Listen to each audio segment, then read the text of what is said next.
I'm sorry, guys. I was muted. Okay, so I was asking, Push, what does the EGHCK stand for? I'm curious.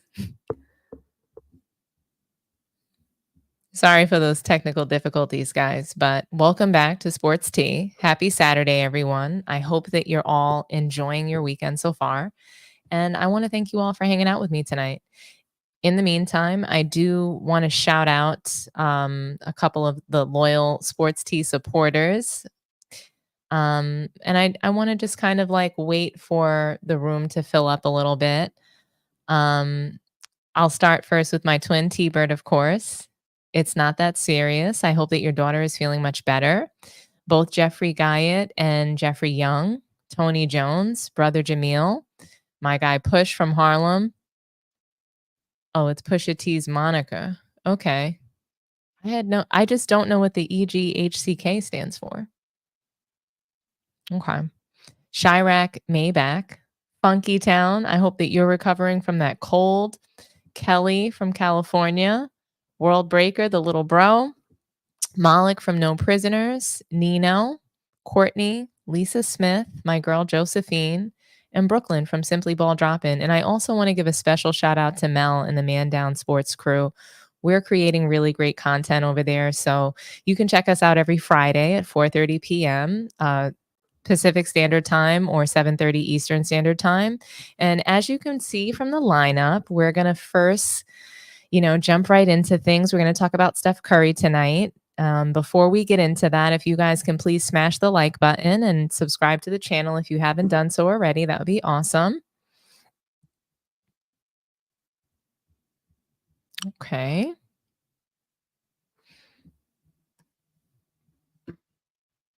We're looking good. I'm sorry, guys, for my technical difficulties. My bad.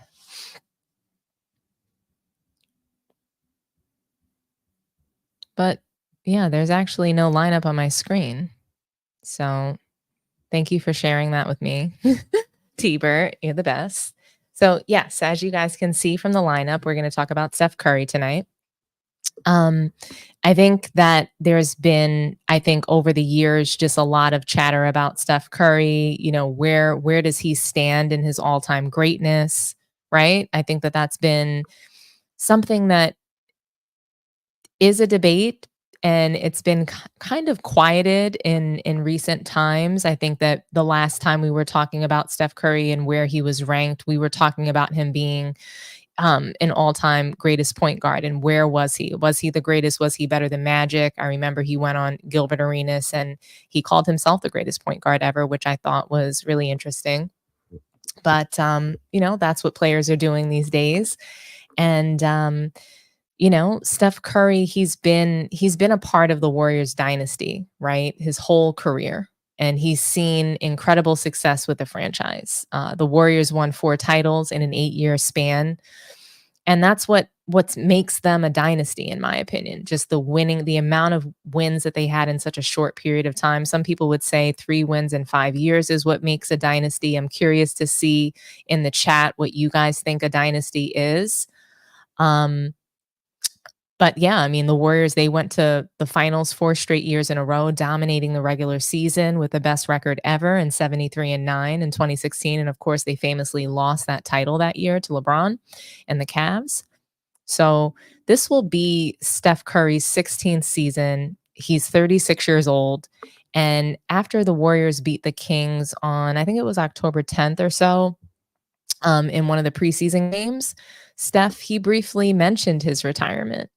And I'm going to play the soundbite for you guys. So let's hear it. The season is fun. Like, competing with my guys, trying to chase, another championship. You know that the ball is going to stop bouncing at some point. And for me, like, I love this environment. I love being out there on the floor. So you missed it over the summer. And, when you're back out here, looking forward to that 82-game schedule. Like, you're going to have, just so much fun trying to figure out what this team needs to do to be successful. So locked in on. And obviously, he didn't say like this whole retirement speech like he was going to retire, right? I mean, as brief as this clip was, I respected Steph Curry mentioning that he's excited for an 82 game season. Even if it's not true, to try to set the stage for playing as many games as possible and making himself available for every game. To me, that's the hidden message there. My other takeaway from this was that he's grateful for the game and the league, and he just wants to play and compete. So we all know that the GOAT debate is something that continues to evolve as players continue to be added into the discussion. Shaq has made comments about Steph, and he's been very vocal about him belonging in the GOAT debate. Back in 2023, Shaq mentions this on Inside the NBA, and it sparks a debate between himself and Kenny the Jet Smith. I'm going to play that for you guys. I'm curious to hear what you guys think of this. So let's hear it. In overtime. I've kind of run out of adjectives to describe what we see on a nightly basis from that guy. I think timely. Like, he understands the time, the score, and the situation. So he's always going to be in the big moments. He understands, like, okay, this is an opportunity. We're down 3 for me to kind of get us back in the game, get the crowd going. I can make the play, the pass, or the shot. So he's just timely. You know, of course, he's a great scorer and great shooter, but some guys are not great shooters in timely moments. They're just great shooters. You know, there's a lot of guys that have done that, but have they ever been timely and consistently in the moment? I would say no. I'm wondering, not saying, I'm just wondering, because he's been consistently the best shooter his whole career. I'm wondering, is it time to start putting him as the best player of all time? Best player? Oh, you put him over you? In the conversation. I'm asking you. Yes. You put him over you. You yourself put Steph Curry over you. Yeah, this is why he's my favorite player. Cause I'm not saying favorite. He might be my favorite too, but I'm just asking you, think he's better than you? I played 20 years, watched 20 years before that. I've never seen a guy like him. And he's doing it consistently, and he has championships. You put him over Michael? No, I'm not putting him anywhere. I'm saying, okay, you know, for all the chitter chatter, is it time to just put him in the conversation? I think he's a.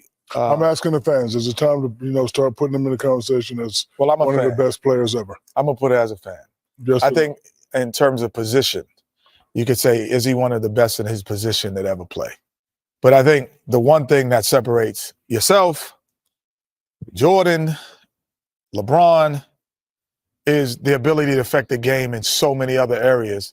Well, okay, because one part of I'm not saying one part of basketball. It's for Steph.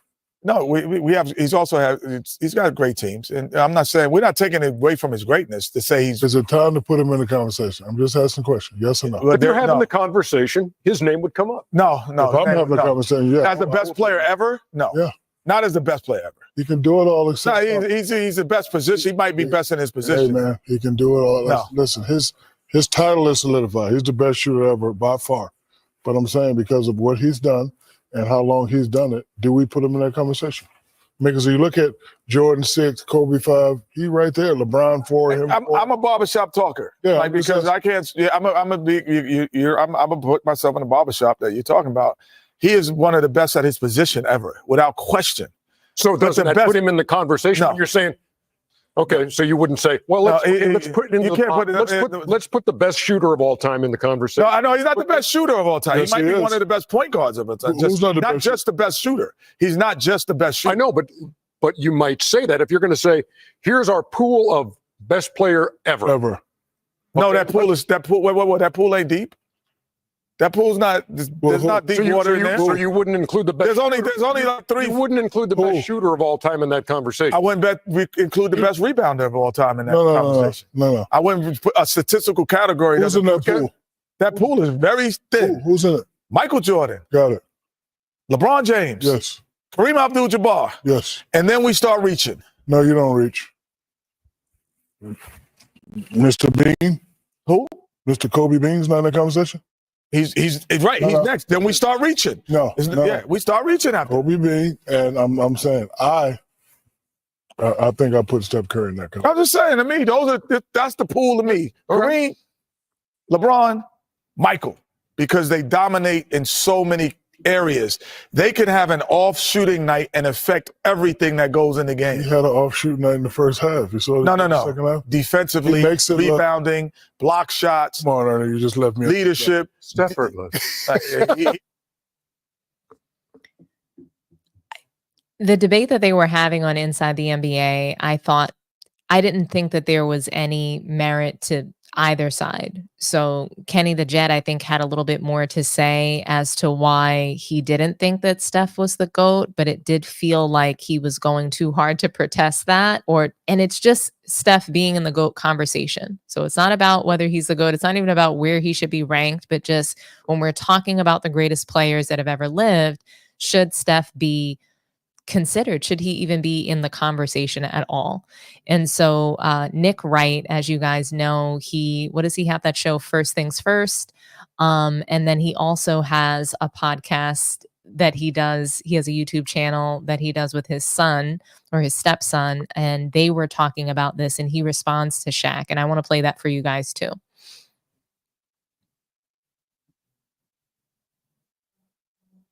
We already know who your GOAT is, but where do you think that Steph Curry lines up in the GOAT debate?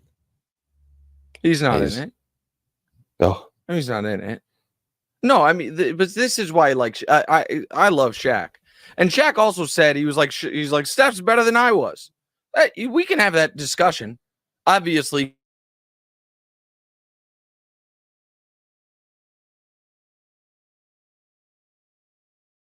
Like other legendary players versus him. Yeah. The only guy he always tries to tear down is Barkley and other modern centers. Modern centers and Barkley he tries to tear down, but all the other guys, like the legends before him and the current legends, he's great about. But the GOAT conversation, he's not in it. He's just not.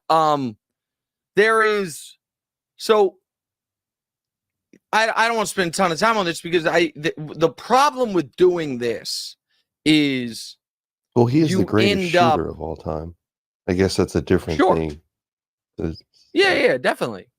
Yeah, he's the greatest shooter of all time, and he might be the best ball handler of all time. Kyrie, Pistol Pete, actually are in that discussion. His godfather, Rod Strickland, not quite to that level, but is up Magic there. In that or no? No, Magic's the greatest passer of all time, right? You know what I mean? And so but Magic's LeBron size. Magic was a great ball handler for his size. But no. I think Steph and Kyrie are the two best ball handlers I've ever seen. But the problem with doing this is we then end up tearing a guy down. If you say, Demonte, what's up? This is a terrible analogy. I apologize. What's a food you like that you, every time you eat it, you enjoy it, but it's not just something you like, yeah, that's good. A burger from In-N-Out. It's all right. In-N-Out. Okay. That's good. That's good. Okay. So you enjoy that. You like that. When you have it, you're happy. But if I were to say the burger from In-N-Out is the single greatest food in the world, you would then end up spending time talking about why it's not. You would be like, well, no, it doesn't. It's not as good as this. It's not as good as that. And now something you like, you're actually spending your time and energy. So the problem. Okay. I didn't continue to let him go down that rabbit hole, but here's my take on it. Okay, so Shaq says he's clearly the best shooter and a great scorer, but it's time to put him in the best player ever discussion. If Shaq is having this convo, then Steph's name is coming up. His title is solidified as the best shooter, potentially the best point guard, but is he the best player ever? My take on this discussion is that Steph Curry is the best player in the load management, social media, defenseless league era, aka the LeBron era.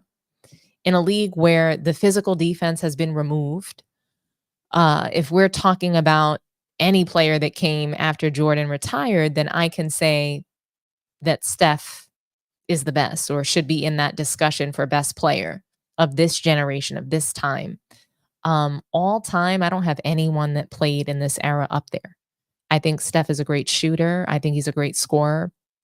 I don't think he's the best point guard ever or the greatest player ever. I think he's better than LeBron James. I think he is the face of the league. I think he changed the game forever. He made it into a 3-point contest. He even inspired women to shoot long range threes. He's a phenomenal player, literally a phenom, I think. He's the most winningest player of this generation as well. 4 rings in 8 years. That's incredible to me. I mean, what do you guys think? Does Steph Curry belong in the GOAT debate? I'm going to read the comments and then I'm going to throw up the phone number, and I'll take 2 calls on this topic. Each caller will have 1 minute for their take. So let's see what you guys are saying. So a dynasty is a team that wins 3 in 5 years. That's been the standard across sports. That's literally been the definition for some time. So thank you for putting that up there, Ace of Rage. Shout out to you. Push, you agree. I think Jeffrey agrees. You guys caught something in the chat. Yeah, it seemed like there was a foul-mouthed individual in the chat. Yeah, thank you, moderators. You guys are awesome. Michael Jordan, Kobe, and Steph. These are the dynasties, right? About at least of my lifetime. Outside of, like when we go back to the 60s and all of that, then we have, some great players there. So I'm going to take our first phone call, guys. Good evening, T-Bert. Talk to me nice, buddy. Hey, what's going on, Dom? How you doing today? I'm doing so fantastic. Happy Saturday to you. Oh, thanks. Appreciate it. All right, so you want to know, is Steph in the GOAT conversation? Is that the question? Yes, Shaq seems to think that he should be in consideration when we're talking about the best players that have ever lived. He should be in the conversation. Steph could be in the best player conversation. You could probably have 15, 20 people in that conversation, right? Mm-hmm. But when you talking about like GOAT conversation, no, Steph's not in the GOAT conversation. And it's funny, right?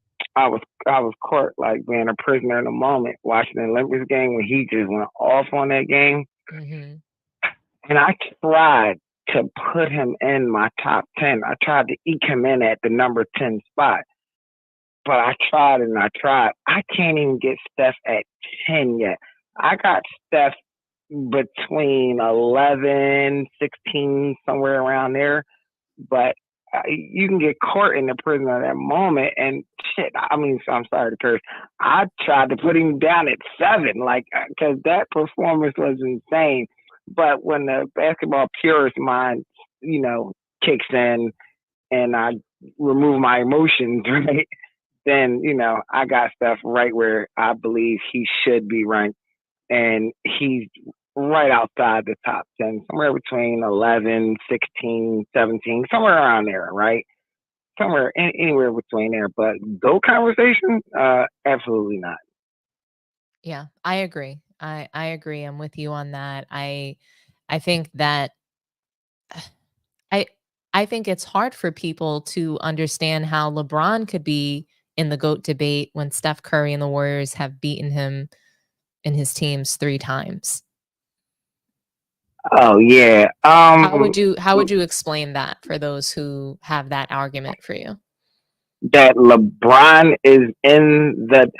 All right. So no. All right. I'll elaborate on what you just said. There's no way, in my opinion, right? When you talk about Steph and LeBron when they're crossing, Steph has a better finals record than LeBron. He has beaten LeBron, right? Steph has that dynasty. LeBron doesn't have it. So how does LeBron just leapfrog Steph when Steph has the dynasty, right? Right. Steph didn't leave, join other teams and create super teams and then everywhere just go from team to team and create like a Justice League of players. That was LeBron. So it's when you talking about like the dynasty player, Steph is the forerunner over LeBron for dynasty, right? Mhm. But then you got your LeBron fans to say, "Oh, LeBron's the GOAT." Well, Steph dominated in LeBron's era. I'm confused. How can, and like, for example, right? And I know you got to go, probably got somebody else, but if you look at Wilt, right? Wilt should be on 100% of everybody's list is number one. But you know why he's not? One of the big reasons is Wilt, and in the era of Bill Russell, Wilt got dominated by Bill Russell and the Boston Celtics. That absolutely destroyed Wilt's legacy. So when we talking about people today talking about legacy and GOAT, they will absolutely put Wilt way down on the list in a bad spot because he got destroyed, right? But Curry destroyed LeBron. Why don't those same people knock LeBron all the way down? You see what I'm saying? So I just don't get it. I agree with you, and I do think that Steph Curry is better than LeBron. I think that he's just accomplished more in a shorter period of time, and I think that he brought back like team identity. You know, he brought back identity in players because he stayed with the same team his whole career so far. And I just, yeah, I mean, people, they not only love Steph Curry, but they love the Warriors. Right. And you got to realize the Warriors really wasn't even good. When you go back before Steph Curry, I think the last time they were good was in the 90s with Run TMC. Before then, I don't remember them being any good. And Steph stayed with that team. They built that team from the farm up, and they built a dynasty that absolutely destroyed LeBron. And the one time LeBron did beat him because of Draymond, kicked him in the ding-ding and just lost his mind. That flipped the whole series. Draymond got suspended, and LeBron gets another ring. But other than that, no, Steph dominated LeBron in Steph's dynasty prime versus LeBron's dynasty prime. LeBron doesn't have a dynasty because of Steph Curry. I agree with you. I agree with you. And I think that I don't think he would have ever had a dynasty. And I get that, you know, he went to the finals back to back to back to back against Steph Curry. But if he wasn't there, if it wasn't Steph, I believe it would have been someone else. Oh, absolutely. I just think that LeBron has this way of losing. Let me comment on what you said. Even though LeBron went to back to back to back to back to back finals, it's funny how, I'm gonna just transition real quick. You look at the Buffalo Bills football in the 90s. They went to 4 back to back to back to back Super Bowls, and they lost every single one. Nobody puts them in as one of the greatest teams ever. Not even in the top 15, 20 greatest teams ever. But when it comes to LeBron, he's been to all these championships back to back to back, but you lost them. But they give him credit for getting there and losing. But the Bills went to 4 straight, and they're not even talked about. Make it make sense. I think that when we talk about football versus basketball, in football, they don't create these lies about players usually. Football is still such a big team sport, you know, in my opinion. So, absolutely. like in basketball, what we've been seeing is that they have to create these narratives in order to protect their investment. You know what I mean? Absolutely. Whether it's usually in a person, it's a LeBron James, it's a Steph Curry. These are, you know what I mean? Like that's what they do. It's like the NBA goes out of its way to protect players. And so does the media for the NBA. It's driven by narratives and storylines, not the actual NBA, play on the court. I said it to you a couple phone calls ago live on air. The NBA is not the NBA no more. Right. They are the NBE, National Basketball, you know, whatever you want to call it, like entertainment, excitement. That's what they are. National Basketball Entertainment. They're not what we used to love and enjoy. And when you was talking about Steph Curry, is he the greatest point guard ever? See, it just depends. If you're a purist, you say no. If you were born in the 2000s or watching basketball since the 2000s, you might say yeah, because the game is different. Like the position of point guard as defined today was not what it was over the last 40, 50 years since its inception, right? So, like me, I don't consider Steph Curry as a point guard because I'm a purist. I look at the Magic Johnsons, the John Stocktons, Isaiah Thomases, Steve Nash, Mark Price. Those are pure point guards. Even your New York Knicker, Mark Jackson, one of the greatest underrated point guards ever. Those are pure point guards, right? Yeah.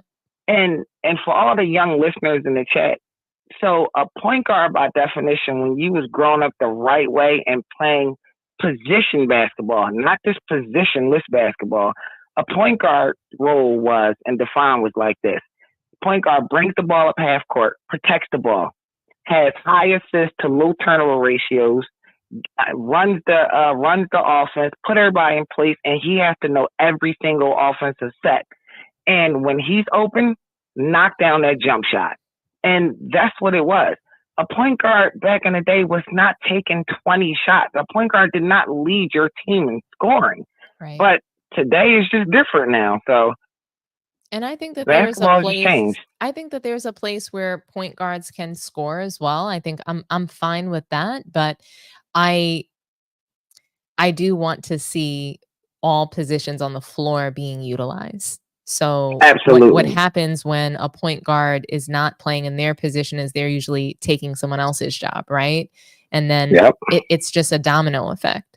So, you know, I appreciate Steph, and I think what the Warriors do well is they move the ball very well. And, you know, they've started off the season very well so far. And I'm excited to see, you know, what they're going to do. Absolutely. Dom, I'll let you go. I want to end with this one point. I just want to say this real quick and you can just hang up.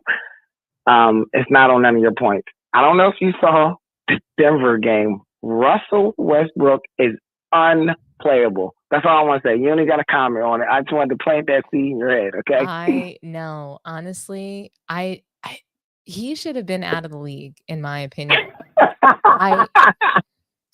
When I saw him on the Lakers, I was saying, you know, I'm surprised. I won't be surprised if he now has to play overseas. You know, and now they're saying that he's, you know, he's good for defense. And look, he's not making tons of millions of dollars anymore. So, you know, his effort doesn't go unnoticed. He plays really hard. That's one thing I can say about Russell Westbrook is that he plays hard.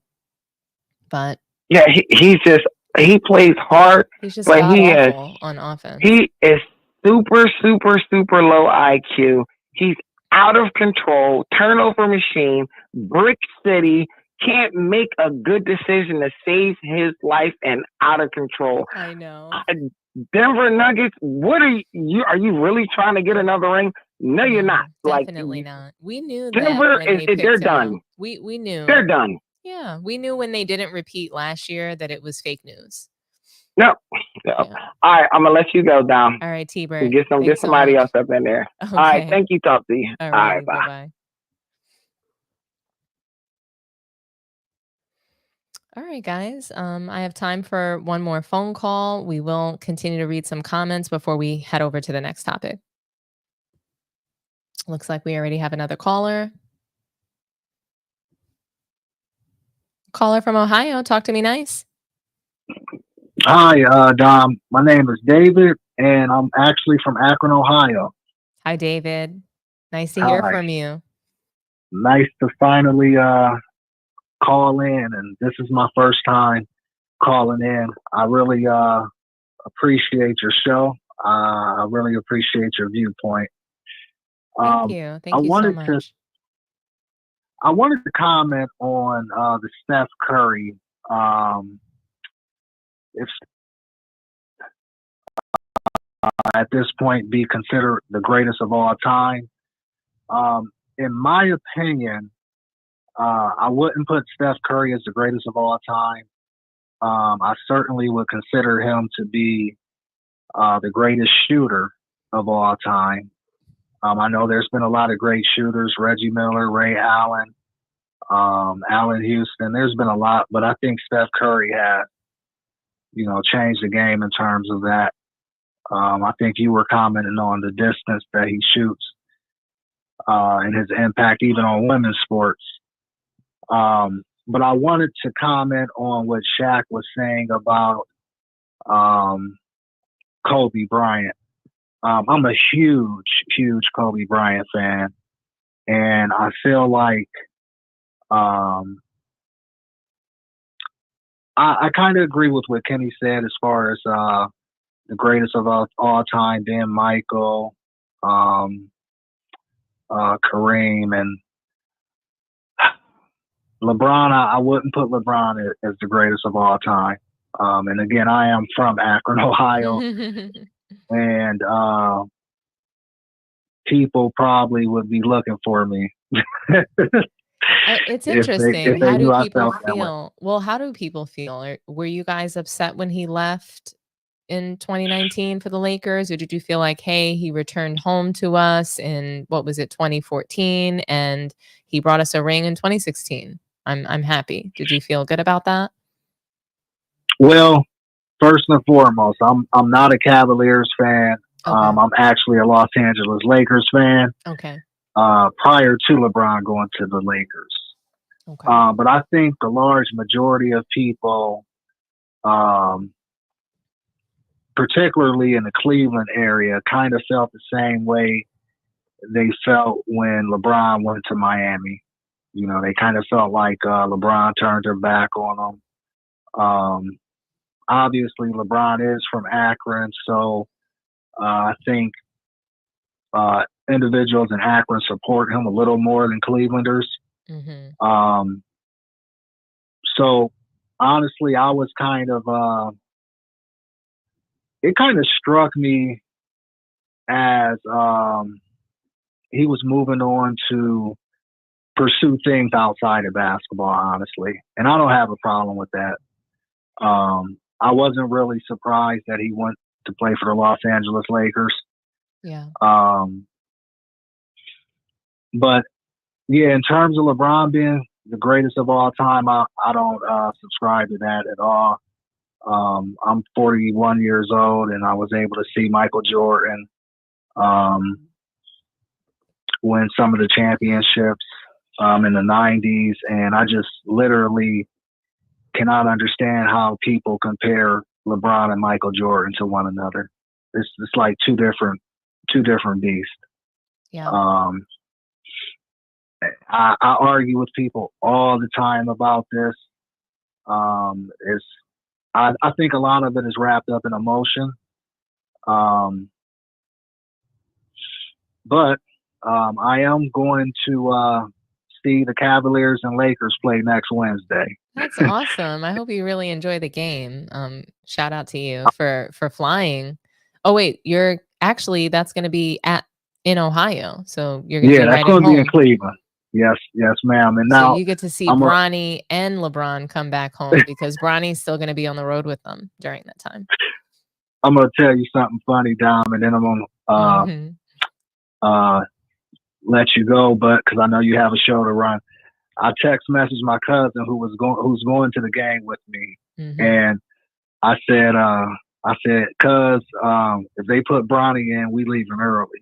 I'm dead. Oh man. And that's your team, that's your team. So if they put Bronny, it is my team. Yeah. Maybe Bronny's gonna help them blow out the Cavs on Wednesday.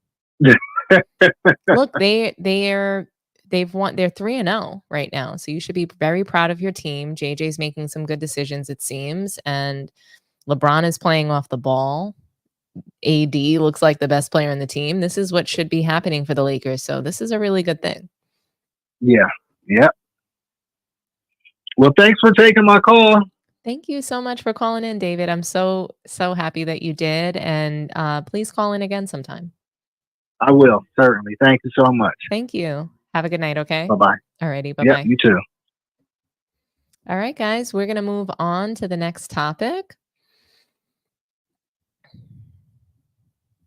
And yeah, I mean, Steph Curry's not the GOAT. And I love Shaq, but he's a little, I just find him to be all over the place with this discussion. And I feel like he struggles to pick a side. He's constantly moving the goalposts. So, okay. Well, moving along to the Mavericks. Actually, let me read our super chat from I Love Nero. Love your channel. Keep up the good work. I'm a Warriors and Steph fan. Love your takes. Thank you so much, I Love Nero. I really appreciate your support and super chat dollars. Really appreciate it. Thank you. Okay. So like I said, we're moving along to the next topic. We have the Mavericks up next. And I want to start this segment off by saying that I was probably wrong about the Klay trade to the Mavs. I want to apologize to Klay Thompson. I think that I was wrong in this case. When I saw him playing so poorly last year with Golden State, I just thought he lost several steps in his pep. You know, and I didn't think that a new team was going to change it. The past 2 years, the past 2 seasons were mid for Klay, in my opinion. When he came back from the ACL tear, I mean, he just wasn't the same. He wasn't the same on offense or defense. Since the Mavs acquired Klay Thompson, the team has been very happy. And I want you guys to listen to what Luka Doncic had to say. Hello. Klay Thompson made his debut tonight. What did you see from him tonight? It was great, man. Just knocking down a lot of shots.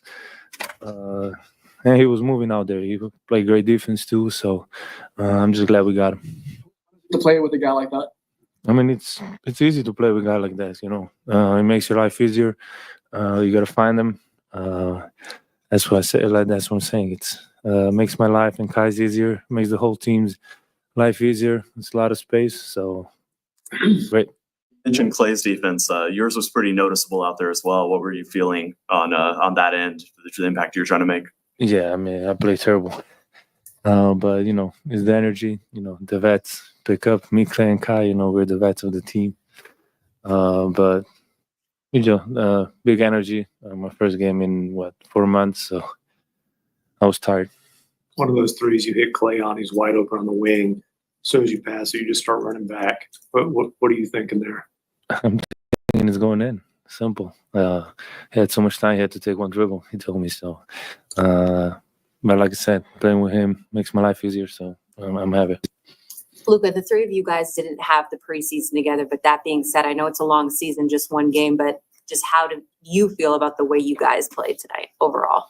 I think we can play a lot better than that. But it's our first game together.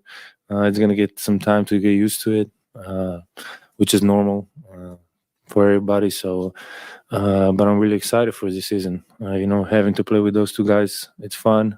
And I'm very excited for the whole season, a lot of games. ¿Qué sensaciones te deja este partido? Obviamente hablabas de Klay, pero también con Magic. Okay, so I thought it was hilarious that Luka was asked about his defense and he admitted to playing terrible defense. And he thinks it's funny. And everybody thinks it's funny because it's true. He's out of shape. And I bet he is really, really grateful for Klay Thompson because now he won't have to average 70 points in order for them to get back to the Western Conference Finals. If Klay continues to shoot like this and to play like this and to be ready to catch and shoot the ball, I mean, I think that he's going to be a huge asset to the team. I mean, I just think that let me just say that he hit a record 6 3-pointers made in a Mavericks debut. So, in his debut, he made a record 6 3-pointers made. To be able to catch and shoot the ball the way that he does is a gift. And coming in, debuting in such a positive way, making, a record for the franchise, he's proving why the Warriors should have given him a contract that was suitable. He's proven why they shouldn't have chosen Draymond Green over him, somebody who doesn't score the ball, who no longer defends at a high level. So, in my opinion, Klay, he's just come to the Mavs and hit the ground running, and I'm really proud of him and happy for him. I do want to play a soundbite of what he said as he was talking about his trade to the Mavericks and, just what his thoughts were on that. I'll play that for you guys now. And not to shade anything about Golden State, but like my time there was, I'll cherish for the rest of my life. I just felt like a change. Every athlete goes through it, and some of the greatest to ever play changed teams, and I just thought this could add a whole new story to my career, and that's really it. What do you think? Why do you think it'll be fun to play with Luka? He just generates so many open looks and easy shots for his teammates, and even watching him play, like Luka Magic's real. The way he throws no-look dimes, he throws the ball over the defender's head. He's nutmegged me before. That was embarrassing. I was like, dang, how did he nutmegged me and then Gafford just dunked on our center. So I felt responsible for it. And I'll be happy to be on the receiving end of these now, and yeah. It's exciting. So for me, I felt that Klay's attitude is just perfect. I think that it was heartbreaking for him to leave the Warriors. Steph cried at the end of that last game. When I take a look at teams and how much they played as a team year over year, it's impressive. For all the Golden State fans out there, they had plenty of reason to be rooting for this team. And these players had an identity with the Warriors, and that was something that we didn't see much over the last 2 decades or so, because players leave their teams and demand trades. I'm personally proud of Klay for the work that he's done as a Warrior, but I'm excited for him to be this great addition to the Mavericks. And I was wrong about Klay Thompson. He can perform. He can still shoot the ball. He can be successful in this offense because he is a catch and shoot player. You can put him in the corner and he's ready to knock them down. So how will he play against his old team? I think is going to be really interesting to see. What would that be like? I think the media is already crafting a story and the drama behind that. I'm sure that Draymond Green is going to make it about narratives and storylines instead of about balling. But will Draymond be the one guarding Klay? It will be really interesting to watch, given the Warriors essentially picked up Draymond over Klay. They valued someone who doesn't score, who can't defend at a high level anymore. Draymond is a locker room divider. And this is who they picked over someone like Klay. But who knows? Maybe Klay was crying and making the locker room depressing with his attitude back then. I heard that he was miserable to be around. But, nonetheless, I would have never picked Draymond over Klay. Draymond would have been traded back in 2016. Saying all of this, I think that the Mavs will get back to the Western Conference Finals and even potentially the finals again if they can get through OKC. Depending on where they fall in the matchups. So, if the Mavericks can continue to play like this, I see that. That's my vision for them and my prediction. Just when I take a look at the climate of the Western Conference, and the fact that Denver Nuggets are not what they've been, I think the Timberwolves could potentially be a first round knockout.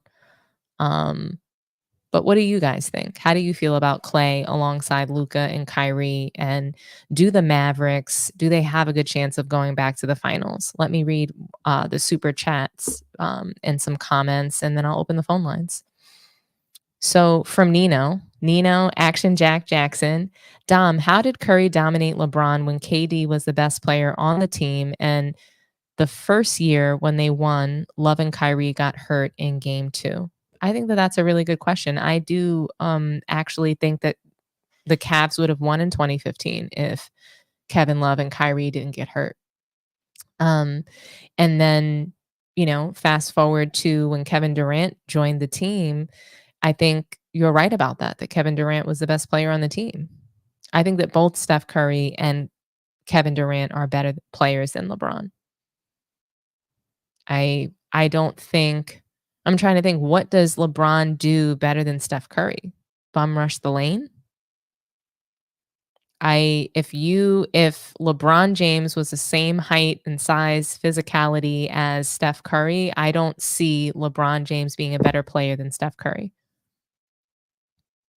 And I don't think that he is one at 6'9", 270. I don't think he's a better ball handler. I don't think he's better at taking care of the ball. I don't think he's better at shooting the ball in any scenario. I think that Steph Curry's better at finishing at the rim as well as shooting from outside, from anywhere on the floor. If the objective is to score the ball and to win games, I'm going with Steph Curry over LeBron for sure. I want Steph on my team.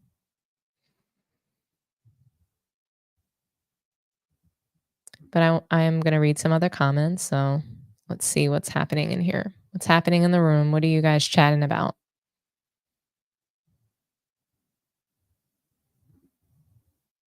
To all the NBA players that just enter the league, remember you are a star until you win that championship, okay? Yeah, I mean, and some people aren't even a star. So, yeah. LeBron led both teams and all players in everything. We must be talking about the Olympics. Okay. He also choked game 4, 2 field goals in 41 minutes, scoreless for 20 minutes. I'm not sure who we're talking about there. GOAT with 1 All-Star equals winning chip in under 6. Oh, wow. James Prez, you must be talking about the GOAT.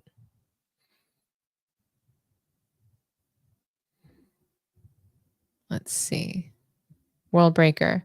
How are you going to say if he was Steph's height? That's not, hold on. That's not a good argument, Dom. You want to change his height because you know he's unstoppable the way he is. If he was unstoppable, he would have, 9 or 10 titles. If he was unstoppable, he wouldn't have lost in 2011 to the Mavericks. If he was unstoppable, he wouldn't have lost in 2015, 2016, 2017, 2018. If he was unstoppable. If he was unstoppable, he wouldn't have gotten knocked out in the first round last year to a team that didn't really do much, right after that.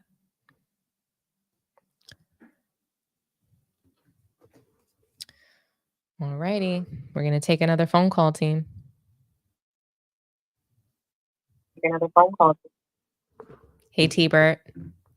Welcome back. T-Bird back, yeah. Before I start talking about Klay, I want to give a shout out to your mod, Jeffrey.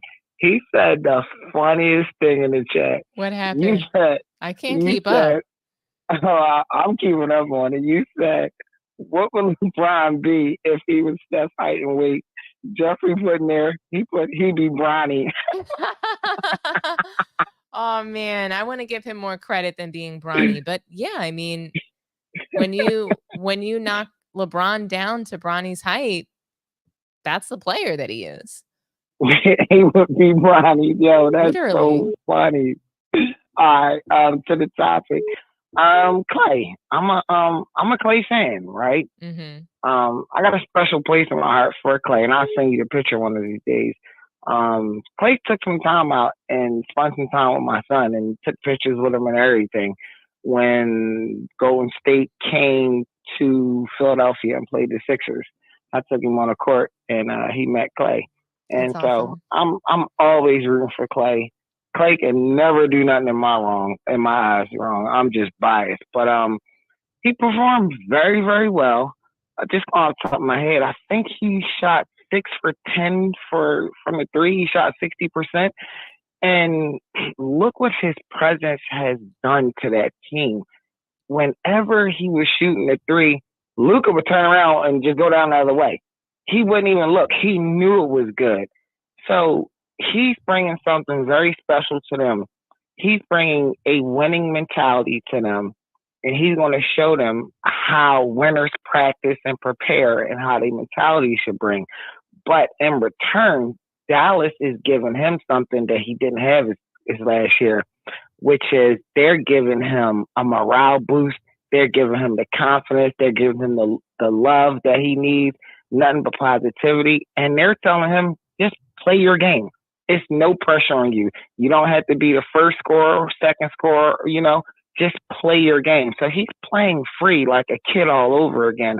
And so far, so good. He's playing very, very, very well. And he fits beautifully in their system. And as long as they stay locked in on the defensive side, I can absolutely see them obliterating the league and winning the championship. But defense is the key. Will Luka and Kyrie buy into playing man defense, taking it personal? Yes, Luka, you can score 50, 40 on anybody, but will you take it personal to not let your man score 20? And that's the key. If they lock in on the defensive side, it's going to be a long season for the rest of the league. I agree with you. I think that the Mavericks can get better defensively, even with Luka Doncic not being that great on defense. Yeah, because Luka showed one time, I think it was the Phoenix series a year or two ago, when they was picking on him, putting him in every pick and roll. When he was in better shape. Yeah. Yeah, it was dad bod. They be killing me with that dad bod comment.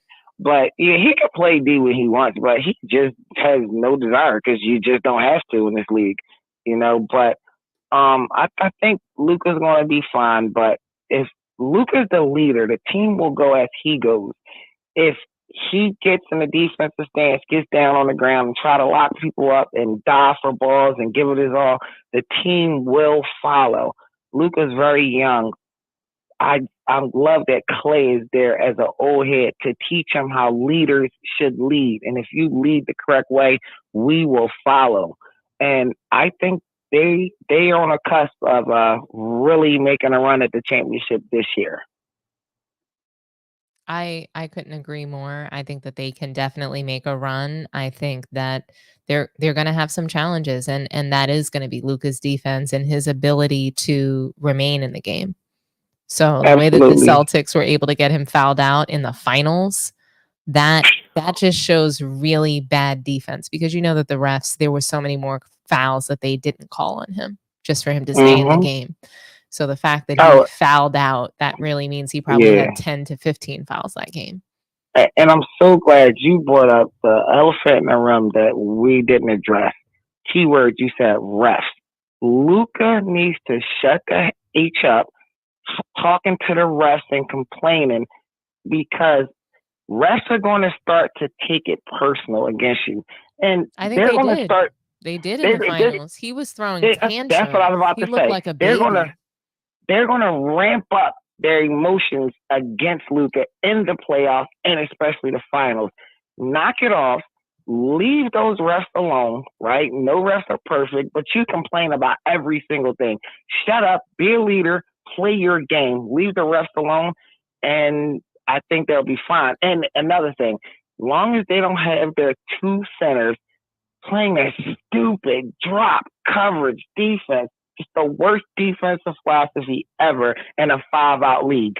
In a 5-out league, you just can't play drop defense with your center. As long as they stop that garbage. And they got two athletic, skinny centers that can actually move their feet pretty good. They shouldn't have to play drop. They can switch everything. So as long as they don't play that stupid drop coverage, they should be good to go. And I'm rooting for them this year. I can't say that I'm rooting for them. I think if they can show me that they're playing good basketball, I'm gonna feel good about them. But right, yeah, I don't. Well, I'm rooting for them because of Klay. You know that it's a Klay thing. Yeah, I mean, and you know what, Klay, what I really appreciate about him is he kind of sounds like a Ken Barbie. Is he like that in person? He's quiet. Like his voice literally reminds me of Ken.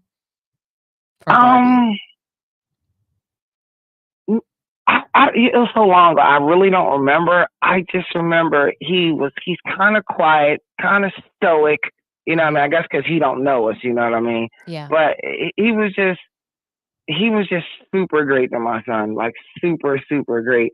And I got the pictures on my phone. I'll send it to you. And go Klay. That's all I got to say. Go Klay. Well, thanks so much for your call tonight, T-Bert. You're awesome. Thanks. Talk to you later, Dom. All righty. Bye-bye. All right. Okay, we'll read some more comments. I see some back and forth about the GOAT, and I think it's really interesting. We're talking about, I guess, who's the best at 40 years old, and I love this comment here. So it's about what they did at 40. I've just never heard that the GOAT is based upon someone's performance at 40. I don't know. If LeBron is still winning titles at 40, then I think that changes the discussion a bit. But just to be on the floor and what it means to be on the floor during this era, an era that there's not a whole lot of defense, there's pretty much no physicality. It's a layup line, a 3-point contest. I don't know. I'm less concerned about what someone's doing at 40 because they didn't really have to exert that much to play at 40.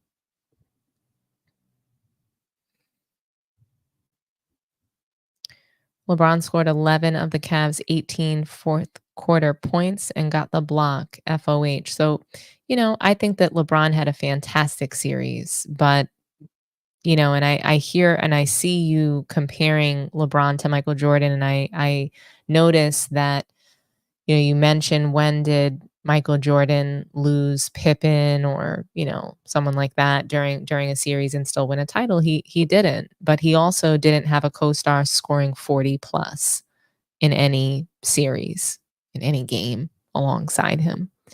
So I think I think it's really interesting. And I think that we can pick things apart on both sides. So yeah, good discussion, great engagement in the chat. Thank you guys. You're all just really awesome. Basketball is a team game, Dom. Individual greatness ain't always enough. Y'all say MJ was great in 80s, but he didn't win in the 80s. He didn't win in the 80s. And I think that, greatness comes with losing. And I think every single player has to break through, and you have to lose a lot before you can start winning. And what I can say is that when Michael Jordan started winning, he didn't stop winning. So, as a Bull, as somebody who was on the Bulls team, he played with them 11 seasons. And I think what did he lose 5 and won 6? So, and I know that he was injured. He had the foot injury. I think it was his second year in the league. He pretty much didn't play that year. So, yeah, I guess out of technically 12 seasons, he won 6 of them. I'm not mad at that, and really it's the dominance in winning. So Jordan he had 2 3-peats. I know that he retired, came back, and kept winning. And look, I know he went to the Wizards. I know that he was still playing really well, but he wasn't, he wasn't making deep playoff runs or anything crazy like that. He wasn't going to the finals. He wasn't winning titles anymore with the Wizards. He was an executive and really just kind of learning how to be an executive and get himself ready for ownership. And he still loved the game and he wanted to be out there on the floor, and he still gave us everything that he had when he was 39 and 40 years old. So, shout out to Michael Jordan. I don't think that we're going to see a guy or a player give so much to the game, and when he can't give his 100% best in the sport anymore, say, hey, I'm going to leave the sport. It's my time. It's my time to leave because I'm not able to give every single thing that I have to it. I'm not playing my best. I want people to see my best. I want people to see, what it looks like to be dominant. I want people to see what it looks like to win at a high level and to keep winning. So I have a lot of respect for that. If Shaq was 6'1", he'll be trash too. Probably. But right now and in that moment, we weren't talking about Shaq. We were talking about LeBron and we were talking about Steph. Let's see. What other comments do we have here? going to the finals and winning isn't the same as attending and losing. If you credit the wins, then with the same / greater energy, you should credit the losses. Zero mental gymnastics, zero excuses. That is a great comment. I love it. You get a star. So thank you, Kevin Dorsey. Shout out to you, buddy. Okay, so we're going to move along to the next topic. Actually, I have time for one more phone call, so I'll throw the number up. If you guys wanted to call in on this topic, let me know what you think about the Mavs. Do you think that they can go back to the finals with the addition of Klay Thompson? What do you guys think? If nobody's going to call in, we'll go ahead and move on to the next topic, which is the Lakers. Okay. No callers on this. Alrighty. So, the Lakers, they have been playing extraordinarily well to start off the season. I wasn't expecting it. I was expecting lots of laughs. I was expecting to come in here and say, JJ Redick is doing exactly what we thought he would be doing, which is falling on his face. And it's the exact opposite. The team is playing very well for him. He is seemingly this player's coach that everyone has been saying that he is. Obviously, we're just three games into the season, but the Lakers look good. LeBron is playing off the ball, and it seems that he's doing what it takes to win. So if that means that he's, scoring less than 20 points and not being the player that is being showcased on the floor, it seems that he's okay with that, and he's doing what's necessary to win ball games. And I mean, I'm proud of the Lakers so far. 3-0. All that we can really say is, okay, when is the other shoe going to drop? But I think that Anthony Davis is showing and proving that he is the person that the offense should be running through. I think that Anthony Davis has, he should be the number one option. That's my opinion on that. I do want to play a soundbite from Austin Reeves after last night's game.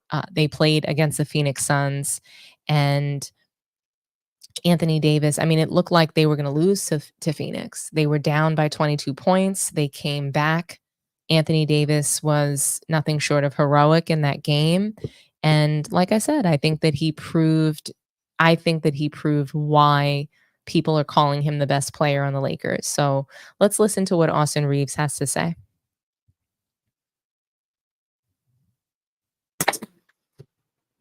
Hello. Oh, sorry about that. Wrong one. Hey, has there been anything that Anthony Davis showed you guys in terms of demeanor or anything different about the start of this season from training camp to now to have these type of results in the regular season games? I don't know. I mean, I feel like this is like y'all like he's been doing this. It's not unnormal, for him to do what he's been doing. I feel like, he's the best player on our team, and we play through him, and he's such a high level talent that I expect him to go out every single night and be dominant. So what he's been doing is, kind of, it's unreal, obviously, but, I expect him to go dominate the game in many facets. So, I'm just lucky to have him as a teammate. I didn't ask you about this on the court, but the whole moment when the Dodgers, I think in hindsight, right, Freeman hits the walk-off. What was your perspective on that? Did you get it right away? Did you kind of have to wait until you saw the They were replay? cheering for me. I didn't know what was going on, to be honest. And then I looked up on the screen and seen him hit that nuke. So it's going to be a great series, it looks like. Yeah. People may not know you were a youth baseball player, though, right? I don't know if I'd say. Austin Reeves, he's not surprised by what Anthony Davis can do. I think that Austin Reeves is unapologetically honest oftentimes. I think that obviously he spent a lot of time with LeBron, and I'm not sure that I don't know that he believes that LeBron is the GOAT. I think that he sympathizes with LeBron and what he has seen him go through as his teammate. But Austin Reeves, he was very vocal. He was a vocal LeBron hater before joining the Lakers, before I think even going into the NBA. So he never respected LeBron, his game, and the team hopping and the manufacturing of titles. He used to tweet about it often. And I displayed those tweets on the show before in the past. And yeah, I mean, he flat out said that Anthony Davis, he's the best player on their team. The offense is and should be ran through him. So, I love that he said that because it's true. Anthony Davis is playing like a number one option. I think that he played better than LeBron in the Olympics. He wasn't, I think, given, the opportunity to really show that. But I mean, at any time, Anthony Davis is the number one option on that team. And I'm not sure why they ever go away from that. And I get it. He was injured a lot. They say he had a low motor. When Anthony Davis is healthy for the Lakers, he is showing up and showing out. What did he have? I think he had 36 and 15 the other night. And, it's all about LeBron and Bronny. 36 and 15. That's that. I believe that hasn't happened for the Lakers since Wilt Chamberlain was on the team. So for him to be able to accomplish these things, play this way, and for LeBron to be ranked higher than him, ESPN came out with a ranking, and I think LeBron was ranked number 7, and Anthony Davis might not have even been in the top 10, which is ridiculous. And just when you see the way that they're playing together, LeBron, he had a high scoring night tonight. He played well. He had, I think, 32 points and 9 assists. He still had 5 turnovers in the game. That's, I guess, not going to change. But Anthony Davis is the guy. His teammates know it. You guys heard it. And I think that it is, we need to recognize Anthony Davis as being the best player on the team. People think that LeBron has all of this IQ. People think that he's the best player, not only in the team, but maybe even in the league. And there's much to discuss about his IQ. It was so funny that there was a while ago, I think, was it last year or no, it was when Austin Reeves was a rookie. There was that famous meme of him looking so confused and LeBron was whispering in his ear, and people think that LeBron was just sharing this otherworldly, strategy for, playing game. And it's just really interesting. I have a sound bite of what actually happened here when Austin Reeves, he was talking to JJ Redick when he had his podcast. What was it? The Old Man and the Three or something like that. I'm going to play this for you guys. It's pretty funny. Before we let you leave, I don't know the answer to this. You probably talked about this publicly, but the GIF, the video of LeBron and you, where he says something in your ear, and you have just the most incredible reaction. What did he say to you? So we were in Brooklyn, and the game was over. We were up 25, and coach called a timeout and drew up a play. And you know how it is. You're up 25. Some people might not be listening. Some were staring somewhere else. And especially that year, it was my rookie year. Like I said, I asked a million questions, so I knew exactly what I was doing. So he draws up the play, and as I'm walking out, I'm like, Frank, I wasn't doing anything. I was standing on the left wing, not moving. And I just had to make sure. And so I'm walking on the court, and me being me, I asked Bron again. I was like, I ain't doing shit, am I? Like, I'm just chilling. He was like, no, you. I think he got mine and Russ's spot backwards. Okay. So he thought where I was supposed to be, where Russ was supposed to be. And he was like, no, you're coming over the top and then setting a back screen. And I'm just looking at him like, I don't think so. But I was just like, oh God. And then literally when I did it, I was, that's gonna be. I go get my phone after the game, and my phone was fully charged, and I was looking, it was on like 5%. It was just blowing up. I was like, oh no. That's amazing. Austin, appreciate the time. For sure. Yeah, I mean, Austin Reeves, he's too honest. He's too honest in this interview with JJ, and it's funny because this is the last question that he's being asked on his way out the door, and clearly JJ Redick wasn't ready for that reply. He was hoping to get a sound bite of Austin Reeves just saying how smart LeBron was. I mean, you got to remember, JJ Redick and LeBron, they were going to have this podcast called Mind the Game. So what he said doesn't fit the narrative that LeBron has this amazing IQ in basketball, and he's just able to envision and sort of predict everything that's happening on the floor like he's clairvoyant. So yeah, I thought that was really funny. But for me, Anthony Davis is by far and away the best player on the Lakers squad, and I would even say that he's been the very best player since he joined the team. So even in the 2020 finals, he was the best player. I thought that he should have been finals MVP. I felt that I think that it was easy for it to be given to LeBron. I felt that he was front running against a very weak Miami Heat team, but Anthony Davis is the reason why they beat the Nuggets and even got to the finals. And yeah, I mean, he's the best player on their team. Just what he's able to do in his position, how he is able to dominate in the paint. For me, he plays fantastic against Embiid, Jokic.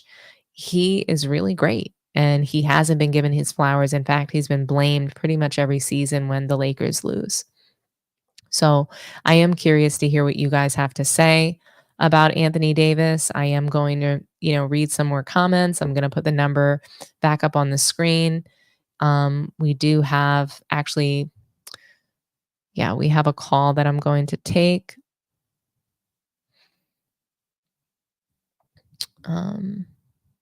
Lawrence, what does that have to do with anything? Russell won so much, they named the finals MVP after him. They named the MVP after Jordan for marketing. Okay, that's interesting. So Michael Jordan didn't do anything for the sport. He doesn't deserve a most valuable player award. Got it. Very interesting.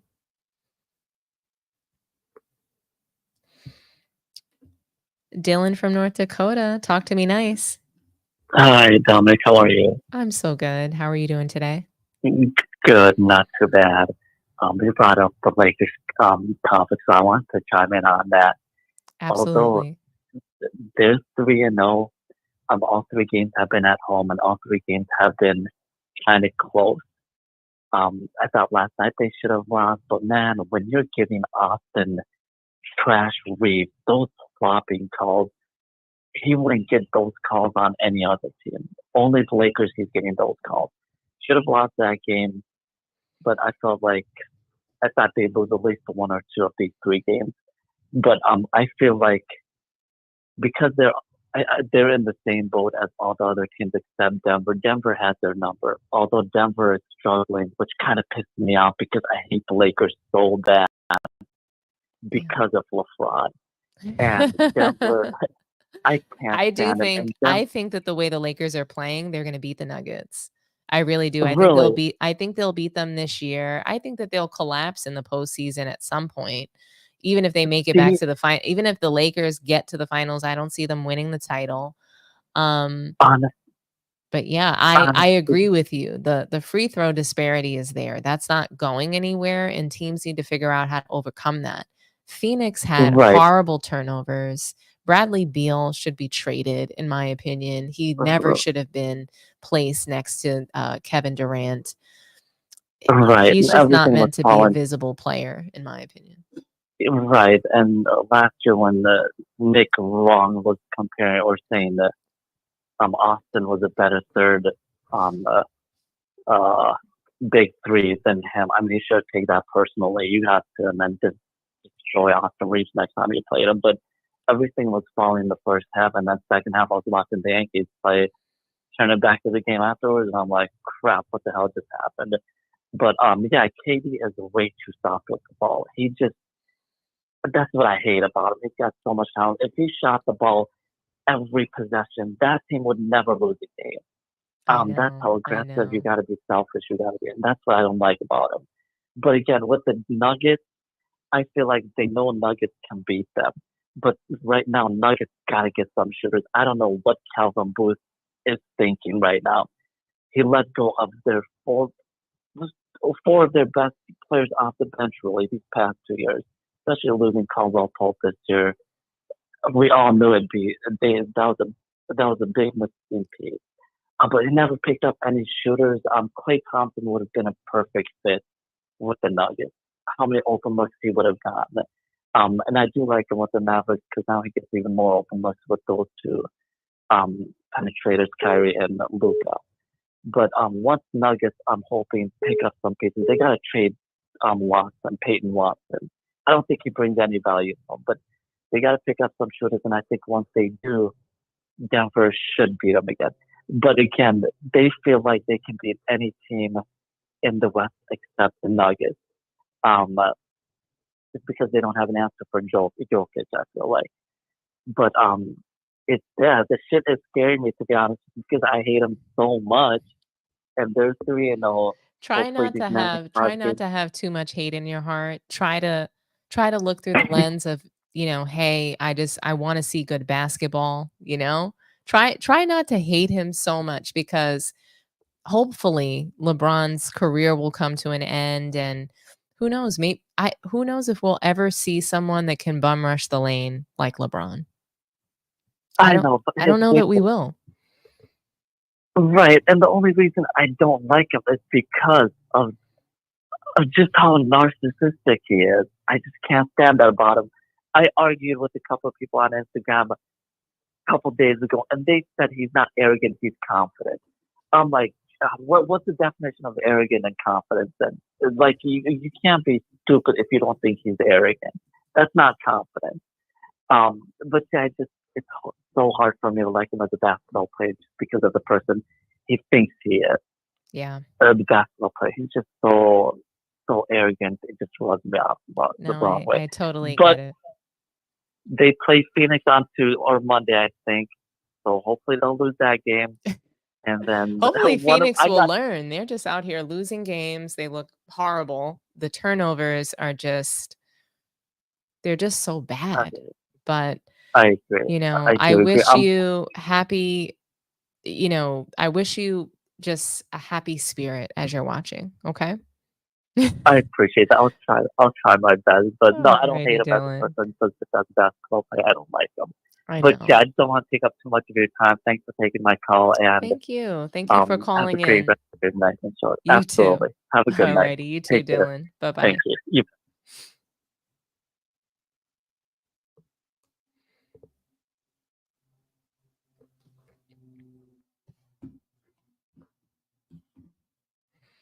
I have another call that we're gonna take, guys. Yeah, hello. Drew from California. Talk to me nice. Yeah, what's up, Dom? How you doing? I'm doing so well. Basketball season has started. I'm happy. Yeah, same here, same here.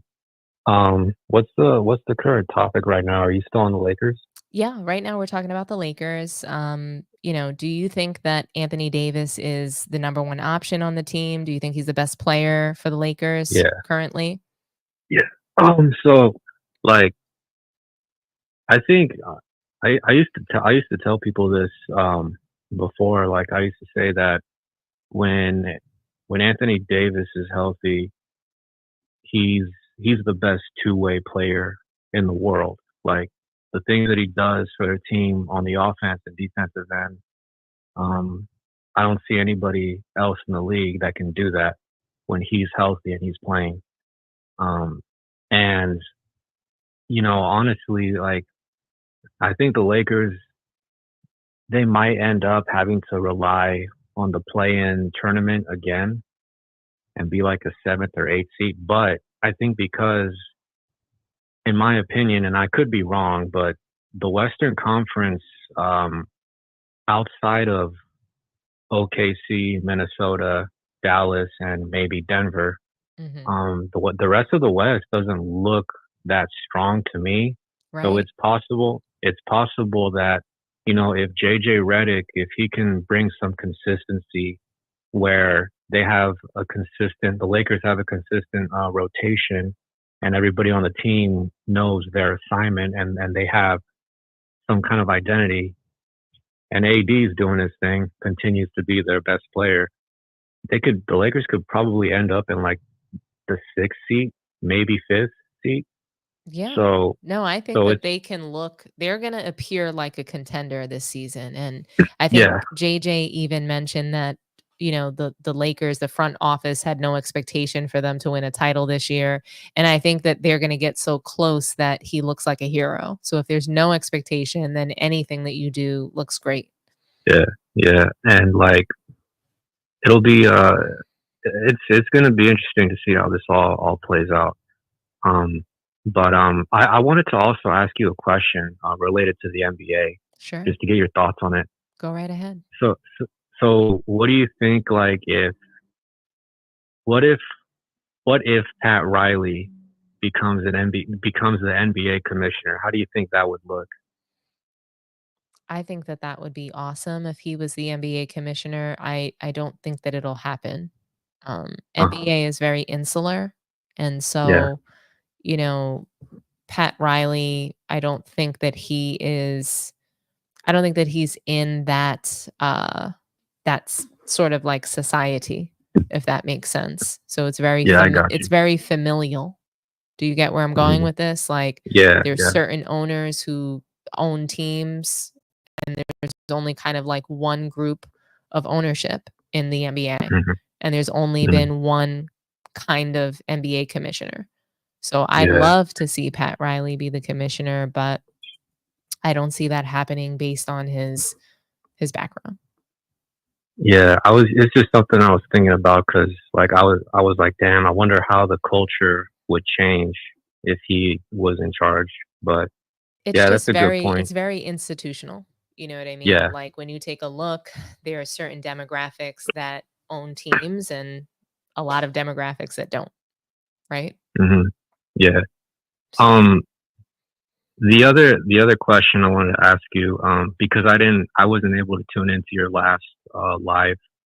One of the topics that you discussed was Anthony Edwards, and he's my favorite player right now. He's what brought me back to the NBA, and the reason why, like, I'm actually excited for the season again. Yeah. I believe it has something to do with you guys were discussing his comments about leadership, about what Jordan and Kobe or something like that. Yeah. I didn't really hear it, but like, what were your thoughts on it? Pretty much my thoughts were that I'm okay. So I'm okay with his statement that he made about leadership. I'm okay with him saying that you have to, pretty much he was saying that leadership is situational and that you have Yeah. to meet people where they're at. So not everybody can be spoken to the same way. You might be able to curse out one team member, but another person, you might have to pull them to the side and give them feedback. Some people don't want to be criticized in public, or they don't want to be spoken to harshly or disrespected, or, he pretty much was responding to being asked about Michael Jordan and Kobe Bryant's leadership. And he said that that he disagreed with their leadership. He felt that their leadership would not work in today's league because you need to be more situational. And so my thought on that was that he's right about what he said about leadership, but he's wrong about Kobe Bryant and Michael Jordan because they were situational. That's one. He wasn't there to know what their leadership was like. He wasn't there to see how they might have had to adjust depending on who they were talking to. Nobody's going to sit here and tell me that Michael Jordan was ready and willing to punch Dennis Rodman in the face. Yeah. None of that Yeah. happened. We all watched The Last Dance, and he was harder on some teammates than others. He knew who he could punch in the face and who he couldn't. Yeah. Everybody knows that. Everybody knows who they're going to be able to do certain things to. And yeah, I mean, I think that Michael Jordan and Kobe Bryant were a great leader, and they led their teams the way that they had to in order to win. And that Yeah. leadership is going to look different for everybody. So Mm. my problem with Anthony Edwards, I love his game, and he kind of got me excited for what I thought was culture coming back in the NBA, being willing to play defense, really wanting to be available for every game. Anthony Edwards embodies those things, and I really, really like his game. I like the things he was saying post game, after a loss, after a win. He really had the spirit that I feel like is necessary to be a great NBA player. And Yeah, because uh-huh. but his comments and what he's been saying about past generations, I don't agree with, and it's really it's turning me off. I think that he just needs to shut up, put his head down, and try to figure out a way to win. Talking about the competition in front of you and focusing on what you're going to do to win, pointing the finger inward, I think is really important, and I think it's something that players need to do more. And I feel like he was negatively influenced by LeBron and the guys that he was playing with on the Olympics. Yeah, because just me as a fan, my concern is that he might pick up a few bad habits from LeBron or Kevin Durant or maybe even Curry. But really, the statement he made about Jordan being the only one with skill in the 90s, I think he got tripped up and he didn't know how to answer that question. I agree But with you. When I covered it, just I said the same thing. I said that, yeah, and hey, I feel like he just, he really didn't answer properly. He wasn't prepared, but it just yeah, it kind of keeps continuing. And I do think that he yeah, needs media training. I think that he needs to even just to do some research. You are a yeah, professional NBA player. You're one of the best players in the league, and you don't know your forefathers. You don't know the guys that came before you, what took place in the fraternity that you're a part of. So it's just yeah, kind of, it's creating a division, I think, amongst fans. And it's going to this is going to continue, and it's yeah, and happening so it's much. It started with mhm. LeBron, right? LeBron versus Jordan, and everybody, they can't handle the pressure of being compared to Michael Jordan. And that's what I'm seeing. I think that's what Yeah, we're all and seeing before our eyes. yeah, it's real easy to disprove. Like you just gotta go watch some highlights of Penny Hardaway or Grant Hill before the injuries. So Right. there's plenty of guys back then who had handles and had different moves and skill sets. But yeah, I do feel like sometimes people do like just overreact or I don't know, fall for the clickbait stuff. Like because like and he never specifically said that he disagrees with Jordan and Kobe's style of leadership. I think that's just something that the media added. But yeah, pretty much. I felt the same way. Like I agree with what you said. But I look forward to this season, man. And my favorite thing about Ant is that he doesn't miss very many games. Like he doesn't like that low managing stuff. Whenever like I hear Charles Barkley or some of these older guys complain about stars not wanting to play, I mean, I know that Anthony doesn't have that problem. He's trying to play all 82 games and he's probably going to try and go for it again this year. So in like in all of his 4 years, he's played more than 70 games. And I think that's really dope that it's unfortunately it's rare to see a star player have that kind of durability and availability. But I hope it starts like a trend. No, I would love that. I agree with you. I'm here for it. For sure. So yeah, love the show. You're doing a great job, and that's all I wanted to say. Thank you so much, Drew. It's such a pleasure to chat with you. You should call in more when you can, when you get a chance. For sure, for sure. All right. All right. Have a good night. Thanks so much, Drew, for calling. Bye-bye. All right. Wow, we've had some really, really great calls tonight, guys. I'm so happy with the engagement in the chat. It's been really awesome to hang out with you guys tonight. Yes, if we can get some more likes going, that would be amazing. Hit the like button, guys.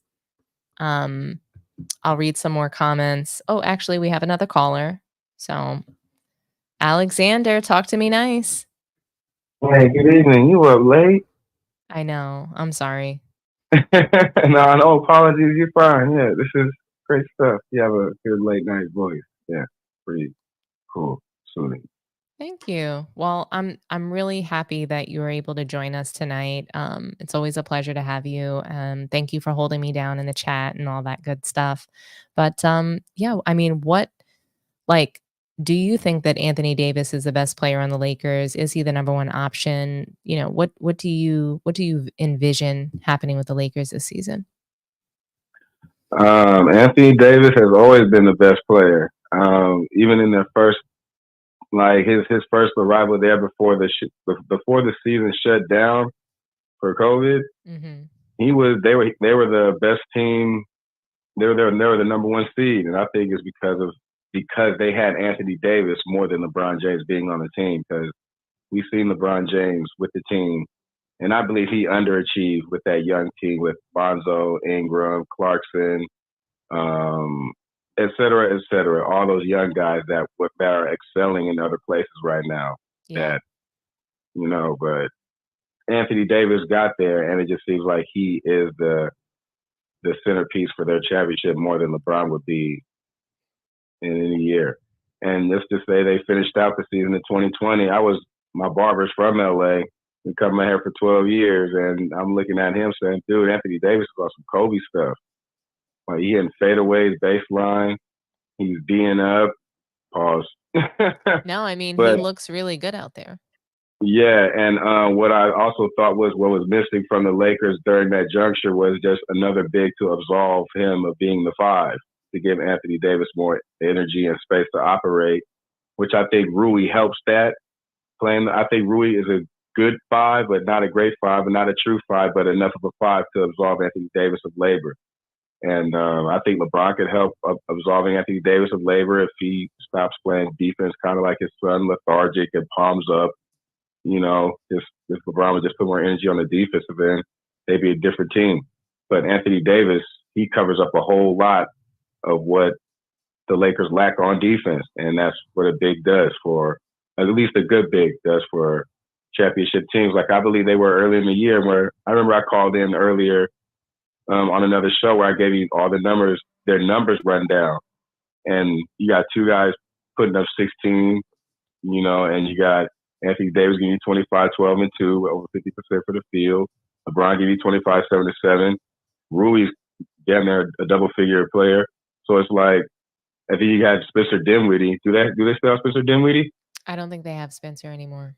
Oh, then okay, good. Do they still have Christian Wood? Yes. That he was the best defensive option for the Mavericks, and I think they have a good team up and down if they run it through Anthony Davis. Case in point.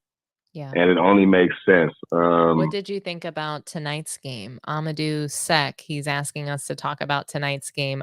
Just to let you know, I thought it was hilarious that LeBron was yelling at Rui Hachimura about swinging the ball to him. He was saying, like, I'm hot, you need to swing the ball to me. And he yelled at him. And I'm wondering what, that was grounded in. Was it just him demanding the ball? Was he feeling like Anthony Davis is the best player of the team? I need to score my points because, first two games, he was very low scoring. So Right. Not very low, but I think the first game he had, what did he have? 21 points. Second game, he was somewhere around 16 points, but he didn't score much. I think like through the second half, he had like 2 points. Yeah, I believe I didn't see the game, and I live in Sacramento. I support the Kings, but just hearing you put the game in perspective like that, and they won, it's like, man, what are you tripping for? Like, right? Are you being a little insecure, man? I mean, I don't know. I don't know if that's what, I don't know. I just think it's interesting that he scored 32 tonight. Like, was it in, doing everything that it takes to win? He also had 5 turnovers. So, Ooh. I would say that LeBron played well tonight, especially in comparison to the other nights. But, I do think, and as you can see, I mean, the score was close. So what I notice and what I usually notice is that when LeBron has a high scoring night, it's usually in a loss or the game is really close. So I'm just, I want a larger sample size of the Lakers. I want to see them, 20 games into the season. And then I feel like I'm going to have a better opinion of this team, of LeBron and how he's playing in year 22, of Anthony Davis. And I mean, my opinion is that AD is the best player. I've always thought that. So, but I'm just curious to see, like, are they going to be a pretender or a contender this season? And yeah, just to hear that little moment right there was LeBron trying to make his stamp of, oh, I'm still in control here. It's kind of like a control freak mechanism. I don't even know what the score was, but the way that they're rolling right now, there was no good reason for that moment to happen. And it's going to go viral. And people are going to ask him about it because it's the Lakers. Yeah. They make a story out of anything. They won by 4 points. They won by 4 points tonight. Right on. So if LeBron wants to make it a point of emphasis to get him the ball, there's other ways of doing it there other than making it a question or a public story that we could talk about here. It's something you can go to a timeout with or put your arm around him and go, hey, man, instead of just making it a point of emphasis. I mean, from what I saw, they won this game. It was clean. It was legit. They didn't have a huge free throw disparity. The Kings actually shot 1 more free throw than they did. They made more free throws than they did. They even made more 3-pointers. Where the Lakers were really able to dominate them, it was in the paint. Yeah. I was about to ask, did Anthony Davis finish the game? Anthony Davis played very well. I think he played better than LeBron. Yeah, that's what I'm saying. You got him there. It hints why they won. Because they won without him. And again, it was a close game. So the Lakers only scored 2 more points in the paint than the Kings did. They equally had the same amount of fouls in the game. But where the Lakers beat the Kings, it was in rebounds. And so they wouldn't have beat the Kings without Anthony Davis. No. Oh, of course not. I mean, Anthony Davis, he had a great stat line. So I believe he had 31 points. Ooh. He had 31 points. He had 9 rebounds. So he was just short of a double-double. Right. LeBron actually had a triple-double. So right LeBron out-rebounded AD. He had 14 rebounds, 10 assists. But just, what it looked like, I would say that Anthony Davis had a better game. Just right, because LeBron had 5 turnovers. Correct. You don't even want 4 turnovers. If you're the primary ball handler, right, you don't want 4 turnovers. You have 5. But exactly, we have Anthony Davis, so it covered up a lot of that. Exactly. And to the Austin Reeves tape that you played, they say he has the highest IQ on the court. I'm like, that is so overhyped. Hence the moment, I don't blame JR at all. And I'm in the minority on that. I'm like, JR did not screw up. First of all, why is George Hill on the line when the guy is 51-8-8? And hence he missed the second shot. I know if Luke Longley gets the rebound for the Bulls or Kukoc gets the rebound, we're calling timeout. And LeBron, instead of calling timeout, he blames JR. And I'm just like, bro, that's you're wrong. Then you go back to the huddle with the ice pack on his back, and he's asking the coach, we had a timeout, and he falls back in his seat. He said he didn't even know. So it just hints he doesn't know 100% of everything that he's possibly doing out there, because he's passing the ball when he's attacking the paint, when he's the best paint attacker, and he gives it to a guy so far away at the 3-point line, which is a lower percentage shot, if LeBron's so analytically the best guy on the court. There's just a lot of things that I believe is overhyped about his basketball IQ. Hence moments like that, whereas if he was such a high IQ player, he would have been known to run this offense through Anthony Davis. Right. You're right. Bars, mic drop. But I've always believed the Lakers were always a championship contender with Darvin Ham, with Frank Vogel. With Luke Walton, they surprised me because they're up 25 on the Warriors Christmas Day before LeBron, quote unquote, pulls his groin. I'm like, man, they're dogging my guys out here. Yeah. And they're lengthy on defense. They're active. They're playing with a lot of energy. And LeBron just didn't want to play with them. Hence, he's throwing the ball off the backboard again this year. Yeah. Hence, where his head is from time to time. I mean, if LeBron just needs to, manufacture the team, sort of like orchestrate, if he has to be the person picking the coach. I mean, if JJ Redick can help LeBron play better and the Lakers play better, I'm here for it. I was definitely cracking jokes on JJ. I had little to zero respect for him. Rightfully so. He's going to have to. He was coaching with fourth graders before this. Yeah, I mean, and I think that he's still laughable. Yeah, he's got a long way to go in earning our respect, right? Darvin Ham, he took the Lakers to the Western Conference Final in year 1. And they were the first playing. They were the first playing team to get that far. Exactly, and they popped champagne during his tenure. Like, believe it or not. And then they turned around and they won the in-season tournament with Darvin Ham. So and they hung a banner. Correct. So, and look, I don't really take too much. Like, I don't praise that in-season tournament so much. They turn around and were a first round knockout, but me neither. They don't even hang. They don't even hang conference championship banners. They don't. Yep.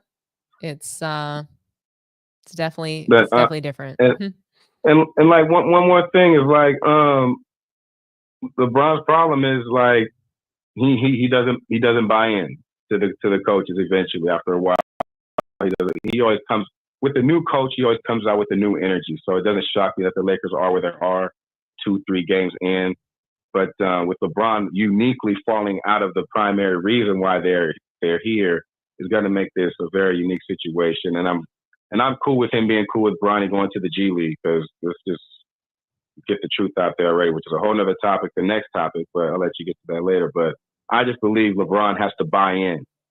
Because he didn't buy in he didn't buy into Darvin Ham. Right. He bought into Vogel, but he gave up on Vogel because he wanted to put Russ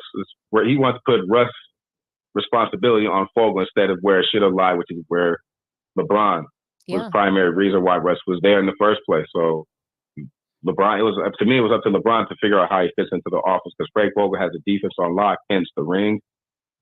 So I just believe LeBron just having to buy in. If he buys into the JJ system with him being the second, maybe even the third option to score, he'll be more of a champion than he knows if he just buys in. What made the Patriots great was that Tom Brady was there, so it wasn't all bad. What made the Bulls great was that anybody that showed up, you show that Jordan bought into Phil. He bought into Doug Collins as well. And Kobe. Kobe has had close to the same amount of coaches as LeBron. But Kobe has never had the reputation of being a coach killer because he bought in. And it was evident he bought in. You left the game knowing he bought in. You left a Laker game or a Laker Staples Center arena feeling like, man, I was not cheated out of my ticket. I know Kobe gave it at all. You never blamed anybody but Kobe. And you didn't want to, but you knew it was his fault. Yeah. No, it's crazy. So if LeBron just buys into this way, they're going to be the championship team that I believe they could be year in and year out. But LeBron being the primary ball handler, I don't like it. But I just like ball movement and running it through Anthony Davis. Hence how the Lakers won running it through Shaq and then running it through Kobe or Powell or even Bynum from time to time, just to buy in a ball movement and commitment to defensive end is the simple champion multi-time, being a player of his caliber. But buying in is very, very important because if he doesn't buy in, you see where the team goes. And if LeBron is even buying in just a little bit, this is where the team is. So running through Anthony Davis, that's my thing about it. I'm here for it. I'm with you on that. Thank you so much. And I'm going to let you ride on that note. Yeah.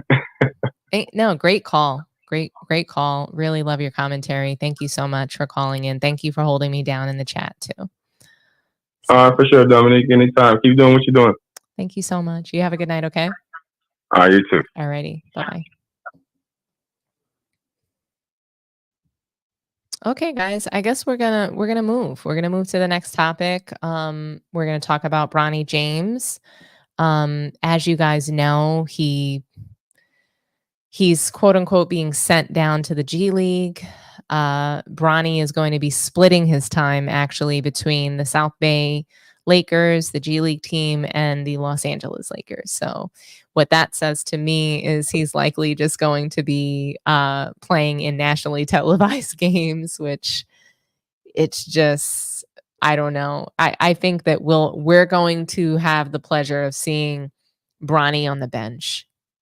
That's what I think. I think we'll see him on the bench for the Lakers. We'll probably see him get in the game a minute or two. If I can totally see Bronny playing in games that, the Lakers are blowing out teams to hopefully try to get those highlight moments for him and LeBron, the alley-oops that LeBron wants to get out of that situation. Yeah, I mean, I also kind of don't see LeBron being okay with Bronny going to the G League. I don't. Brian Windhorst, he came out and said that Bronny playing and getting meaningful minutes on the Lakers, that is to make LeBron happy. Him being on the team is to keep LeBron happy. That's what was reported. And I have to say, I believe that. I believe that to be true. I believe that that Jeannie Buss, she wants her star players to be happy. That was something that I think she said 2 years ago, 2 or 3 seasons ago. She had an interview, and I believe it was after Frank Vogel had been fired. Yes, so it was 2 seasons ago when Darvin Ham first started, and the goal was to get the Lakers, to a better place, right? To get Russell Westbrook coming off of the bench. I believe that Darvin Ham's job was literally to do that, to figure out how to fix the Russell Westbrook situation and make the Lakers look like a team that people wanted to watch. And so, he came in and he was able to do that, right? But Jeannie, I'll never forget, she had an interview. I just don't remember with who it was with, but she talked about LeBron being happy and that being most important to her. So the Lakers are a franchise that, yes, they're known for winning, right? They have a historical amount of wins in their franchise. But I think that one of the big things for Jeannie Buss and the Lakers historically has been that they've wanted superstars there. They wanted stars that could appeal to Hollywood actors and just that whole Hollywood scene. And LeBron is that person. And I really believe that she does want him to be happy. It's less about the Lakers winning. I think it's less about them being a contender and more about being in the news cycle. I believe it's about being a relevant team, a team that no matter what happens, win or lose, people are going to watch. Sort of like the Knicks. The Knicks fans, they're not going anywhere. They're loyal. They're here to stay. And Laker fans, they're similar, but they need a star that has that kind of cachet with the media. That's what's sort of important, I think, to Jeannie Buss, and that's something that she talked about. I want to read some comments though about Bronny. I think that we all kind of understand that Bronny didn't earn his position with the Lakers at all. So I'm going to just put up some quotes because this is what we heard about Bronny headed into, this regular season. Our plans are always fluid based on real time, Reddick said before the game Friday. I believe that we have 2 guys dressing today that as of yesterday were not dressing out. The plan for Bronny is to move between the Lakers and South Bay. That's always been the plan since day one. Rob Pelinka and I have talked about that. LeBron's talked about that. So rewind back to, I believe, right before the season started, LeBron also made some comments about Bronny in his rookie season at Media Day.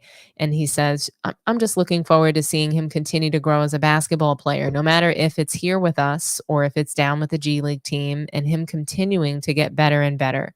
LeBron said his job is to put the work in and get better and better, just like the rest of us. And we want to hold him accountable, and he's going to hold us accountable.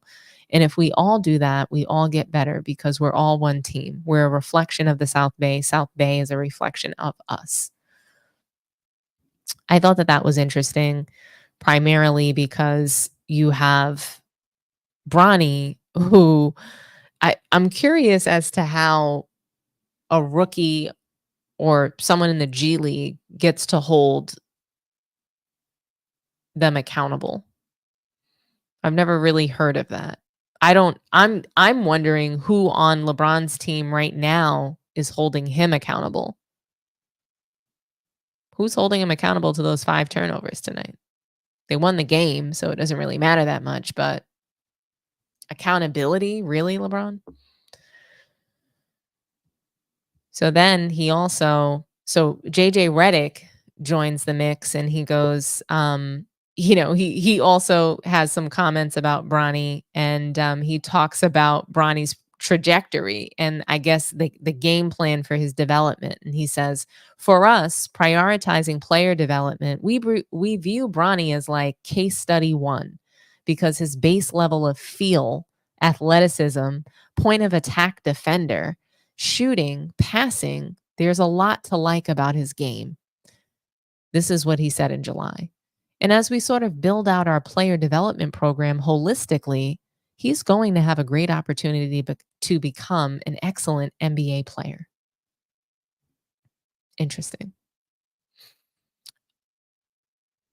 You guys know that I think that Bronny is pretending to be an NBA player. He's wearing a costume, and it feels like for Bronny, Halloween is going to last the entire season.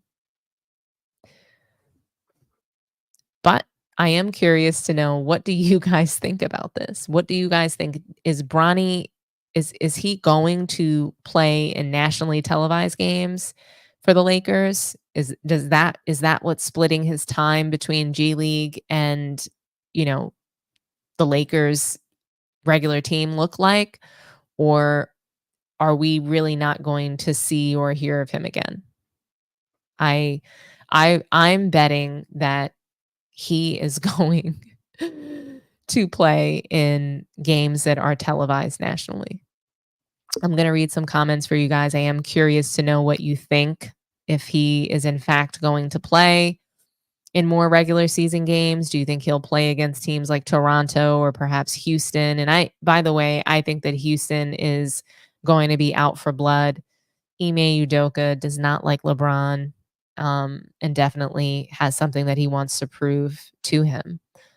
So what do you guys think? Is Bronny going to be in nationally televised games? Is he going to be buried in the G League? What's the story? I'll put the phone number up and I'll read some comments while we're waiting on a call. And yeah, we'll take one call on this topic. So let's make it a good one, guys. We have our first caller. Funky Town, talk to me nice. What's going on, man, sister? It's a beautiful Saturday night, and you've called into the show. Are you feeling better? I'm coming out on the other end of it, I think. Okay, good. I hope you're drinking lots of fluid Appreciate and it. Oh, getting absolutely. lots of rest. Water, juices, all that stuff. Doing my best. Wonderful. Thank you for saying that. So what do you think about Bronny? Do you think he's going to be playing in the nationally televised games? Do you think that they are blowing smoke up our asses when they tell us that he's going to the G League? What's the story? All the above. Okay. I dislike the fact that I'm having to have a conversation with an intelligent person about Bronny James. Like this is my problem with this. We're still having to have conversations about this bum Like, this is where we've come to, America. Like, we're talking about somebody who should not be there. That Right. didn't earn his way there. He doesn't have the skills to be there to stay there. So, for me, I think I think you hit it on the head. They're gonna bury him in the G League, and then they'll bring him out on special occasions like Thanksgiving or Christmas or whatever. He'll have something. I mean, honestly, he can't be in the dunk contest because he ain't got that kind of thing. So I don't know how they're gonna work him into the All-Star game. They'll figure out something. Because sports, they'll figure out some new way to put it. Pull the show pony out and look what he did. He went to the bathroom all by himself today. Isn't that amazing, America? I'm sorry for being so cynical, but I'm so sick of I'm sick of that whole family, to be quite frank with you. I mean, you got these jokers up here talking about LaFlop, and this dude, he stayed in the gym longer than everybody else, and so he outscored everybody else. Everybody else is home, lights are off, but he's still shooting shots, and they count, I guess, because he got 22 years in, and he didn't do what the dude that did 11 years did, and he doesn't have 50% of what that dude got in 11 years. But again, I guess, or 75%, maybe my percentage is wrong. The point I'm making is it's all a shell game. I honestly don't know what the actual thing they're going to try to do, but it's actually, if it's about them getting more money because of the cap, or this is some kind of way they were able to do it. But I'm serious. To me, it's just like we're here talking about a bum, like a bum. I know. And I'm sorry for being downer and everything like that, but I'm just sorry. This is what we've come to in society. You were saying about Anthony Edwards, talking about leadership and saying it, it's got to be situational. Really? So you don't remember in '97 when Jordan, under his breath, told Steve Kerr what was getting ready to happen on the bench in real time? That didn't happen just because it was Jordan saying it. It's because Jordan had gone through. Steve Kerr had been forged in the fire with Michael Jordan. Yeah, Jordan did punch him and all that stuff, but type of stuff like that happened. People get chippy or whatever in practice. But it's because he's that hard in practice. That's one of the reasons why the people understand the Bulls were so good, is because their practices were hell. And the reason their practices was hell is that guy. What did Spider say about when they kicked him out, when they kicked Jordan out of the practice? They had to kick him out of practice, and then they talking about they're gonna play for minutes. You ain't doing that without me. You putting all those bad boys on that team. Give them Harper and Brown, and I'll take the rest. And now and then what happened? See, that's leadership. That's like not on my watch. He was detail oriented. He didn't let things slide. That's leadership. Holding people account, holding himself and holding other people accountable. That's leadership. You get what I'm saying? But anyway, you're having a great show. Obviously, we're having a real good fun here in the comment section. Oh my gosh, the comments are off the hook. Hey, James Perez. Yeah. And the rest of them, we've been. It's funny. It's like when you're dealing with kids at the daycare trying to tell you, my mommy said I could do this. No, you can't. No, you can't. Get back down there. No, James Anyway. Prez cooked tonight. I'm gonna have to reward him with a wrench. Absolutely. Off. He needs to get on board. Gosh.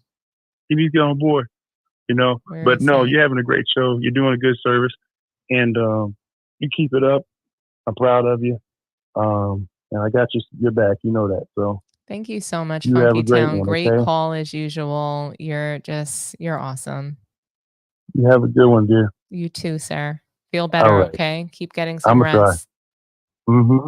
All righty. Have a good night, Funky Town. Good night. Okay, guys. I do have time for one more call. I know World Breaker was asking me for a call, for one more call. So you can call in, World Breaker. You're awesome. I know you don't agree with me, so call on in.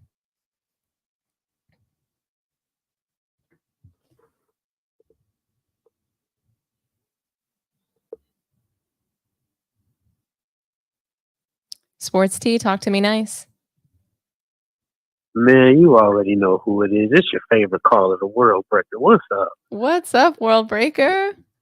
How you Happy doing? Saturday, buddy. Did you hear me shout you out earlier? Oh no, I came to the show a little late, so I ain't see it earlier. Yeah, I shouted you out. Thanks for being a good sport and calling in. Yeah, for sure.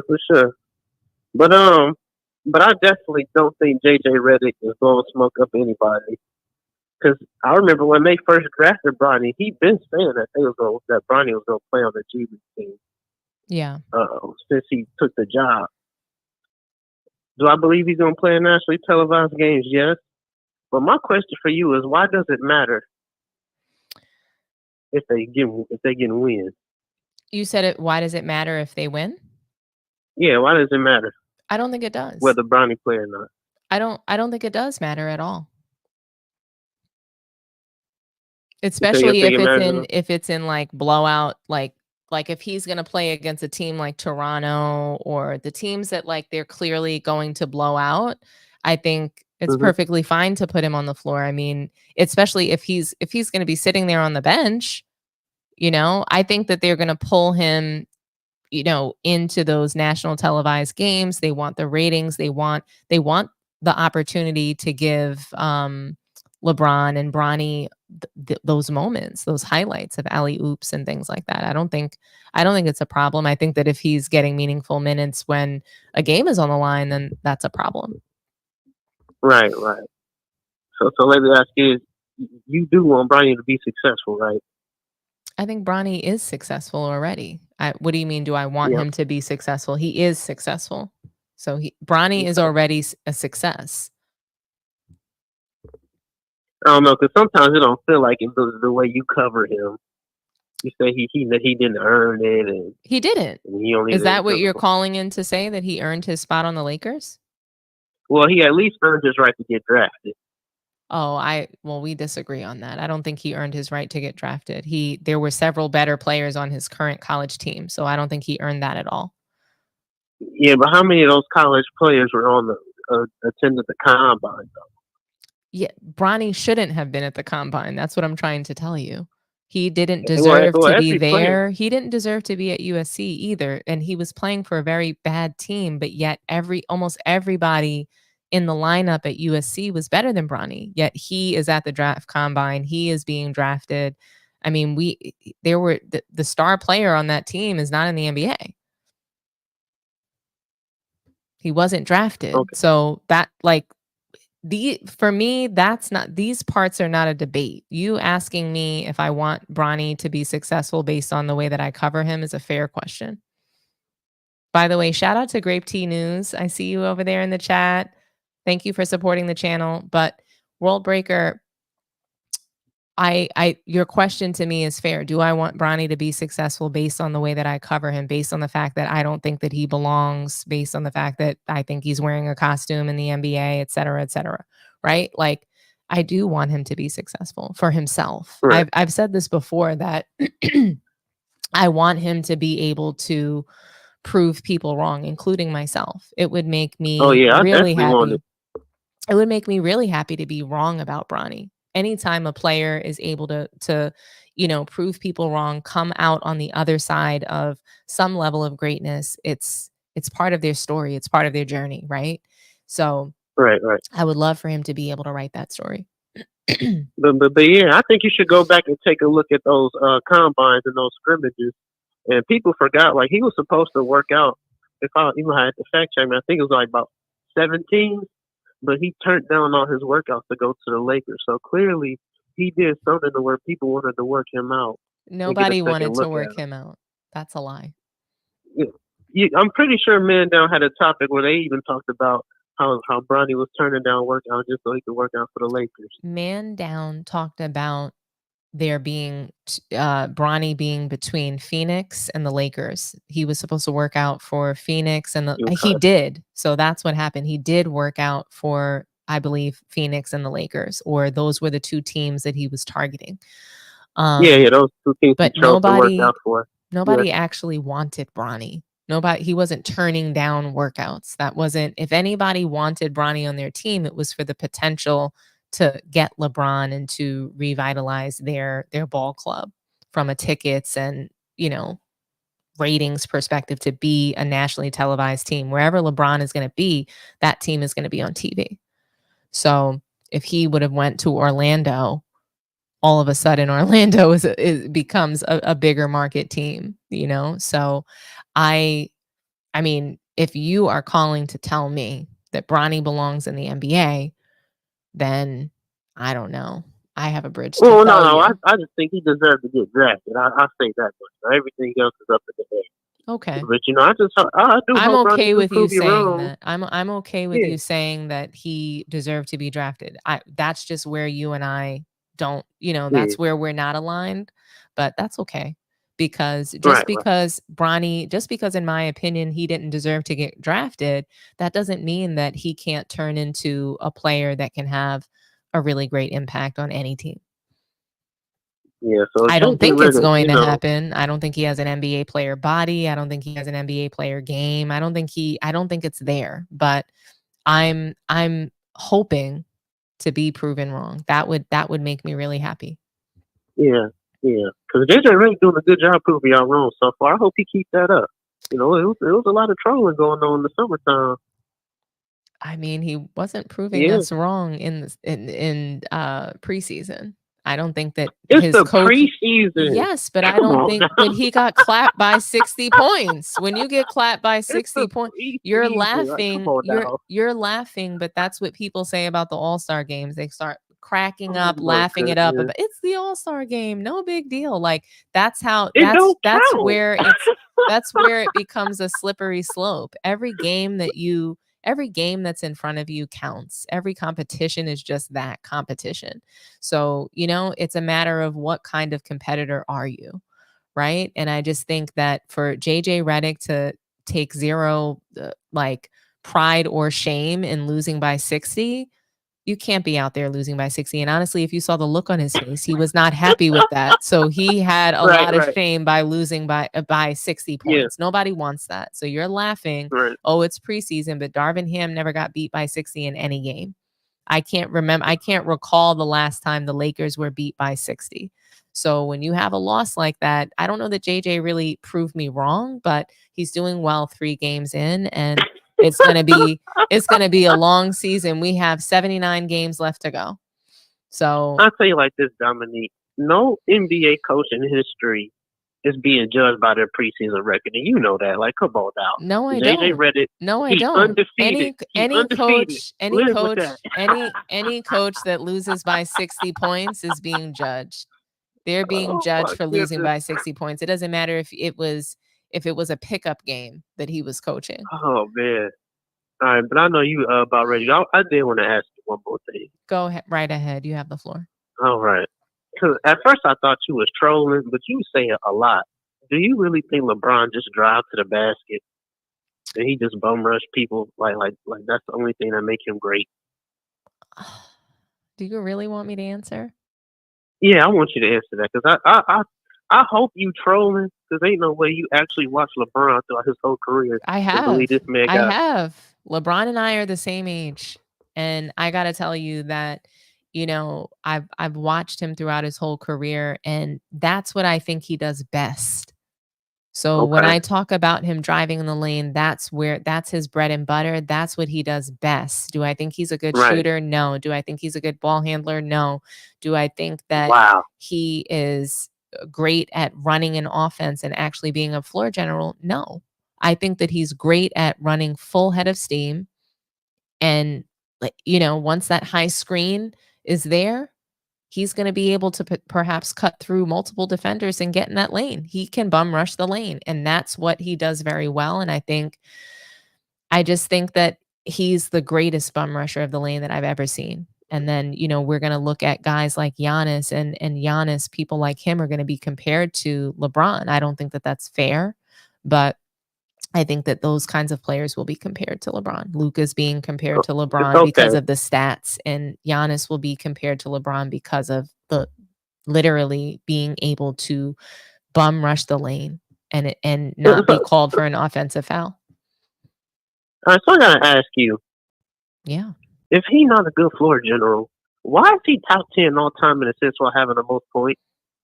Because he's running the point forward role. So if you have the ball 20 seconds out of 24, you're going to rack up points, rebounds, and assists. If he was a great floor general, then why does he have the most turnovers in all of NBA history? Oh my goodness, because he played them. Just answer it. It's the same. No. World Breaker, No, it's the 'cause y'all same. always It's do the this. same question and answer that you asked me.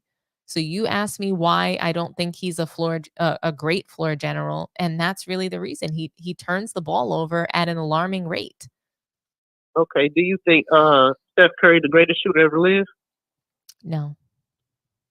Don't Steph Curry miss shots? What'd you say? Steph Curry missed shots. He missed threes. Just because You you're just not asked me, 100% do I think, successful, that don't hold on, World Breaker. I feel like you missed my answer. You asked me if I think that Steph Curry is the greatest shooter that ever lived, and I said no.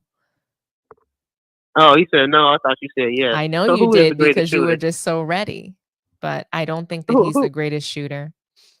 Who's the greatest shooter then? I think that Ray Allen is probably the best. Okay, so Ray Allen make every 3-point shot? Is that what we're talking about? Who makes every shot? Because no players made 100% of their shots. Right, and no player doesn't have a perfect assist to turnover ratio. Nobody said that LeBron had a perfect assist to that's not the bar either. So you're going from one extreme to the other. I'm saying that I'm just LeBron saying, is the greatest at turnovers. I'm saying he's the greatest of all time in turnovers. That's what I'm telling you. I'm just saying, if you're gonna say he's not a great passer because of his turnovers, I can say Ray Allen not a great shooter because of all the shots he missed. You couldn't say that Don't you though, think because that's fair? because he's not leading in shots missed. That's also LeBron. He also didn't play 22 years like LeBron though. How many did he play? I don't know how many seasons Ray Allen played off the Yeah, top of my head. But I you know have he to look played things 42. like that up, before you say that. It really don't matter how many misses He got. didn't Got the most play points, 22 though. seasons, but he had a lengthy career, and he helped LeBron win a title at the end of his career. So that just goes to his LeBron. greatness and his greatness in shooting.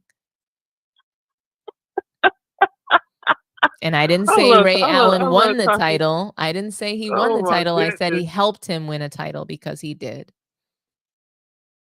Oh man, I love talking to you, dog. You really make me laugh. You make me laugh too. You make me smile. You make me laugh. And I told you remind me of my little brother. You laugh just like him. Oh man. Oh man, but yeah, I know you about ready to get out here, so I ain't gonna keep you on the phone. I'm gonna call later today. Thanks for calling in, World Breaker. You're awesome. All right. You call in anytime and disagree with me, okay? Yeah, say less. Alrighty. Have a good one. Bye-bye. Okay, guys, I'm going to close out. This was such a great show tonight. I really loved hanging out with all of you guys. Talking about LeBron just cracks me up. I can't. I love it. Oh my gosh. I'm going to read some comments before I get out of here. Yes, guys, please like the video. Subscribe to Sports Tea if you haven't done so already.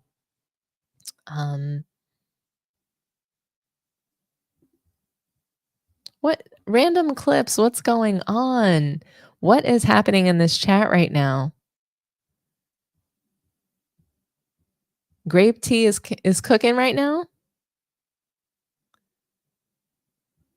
Reggie Miller was really nasty. He's one of the best shooters of all time. I'm torn between Reggie Miller and Ray Allen. I'm going Ray Allen because he has a title. I got to go with Ray Allen because he has 2 titles.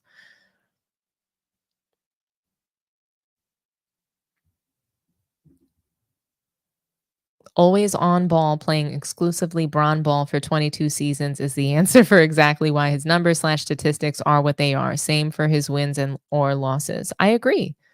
I mean, but when you try to explain that to a lot of LeBron fans, it's like they refuse to hear the fact that he's not playing team basketball. He's not playing basketball that's conducive to winning titles. And that's why he only has 4 in 22 years. That's why he only has 4 in 10 trips to the finals. That's why he's got a 40% finals record.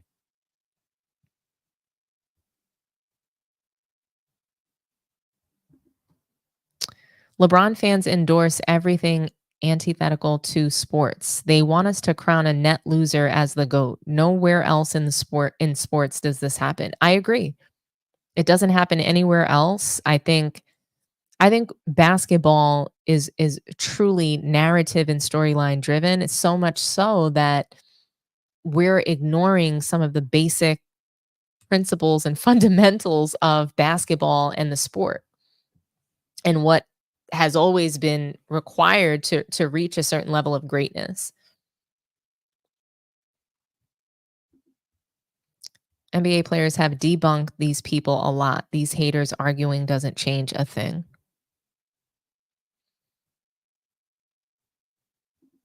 These haters love LeBron more than their girlfriend. Interesting. Ray Allen and Reggie Miller were shooting threes and scoring in an era of tougher defense and hand checking. They are better shooters. I mean, for sure. I don't think that Steph Curry would have survived in the hand checking era. Do I think that he would have been in the NBA? Yes, but I don't think that he would have been Steph Curry. I don't think he would have been able to change the game in such a way where it became a 3-point contest and a layup line. That era was just highly defensive, highly physical.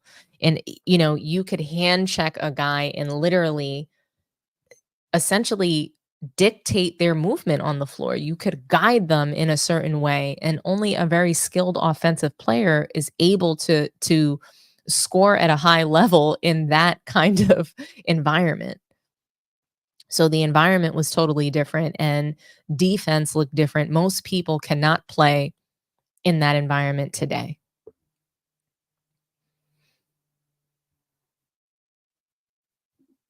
LeBron is a GOAT, though, top 5. So I just want to address this really quick. Airview, you said LeBron is a GOAT. GOAT is not plural. There's no a GOAT. There's no multiple GOATs. Greatest of all time is one. It's one person. Greatest of all time is just one person. It's not multiple people. It's not plural. It's just greatest of all time. So there's only one, and there's only space for one. So I really wish that we could stop doing that. GOATs, multiple GOATs, and GOAT of this, GOAT of that. It's ridiculous.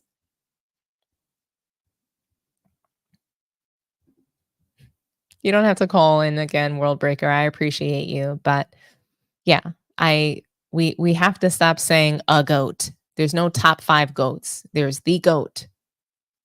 Greatest of all time. And I think everybody in the chat knows that it's Michael Jordan. It is. And I don't believe in having the GOAT conversation. I think it's silly, but it's Michael Jordan. So on that note, guys, I'm going to say goodnight. I hope that everyone enjoyed the show. Thank you guys for hanging in with me. Do me a favor, like this video, please. Like, and subscribe to the channel. Do me that favor. Thank you guys so much and have a good night. I'll see you in a few days.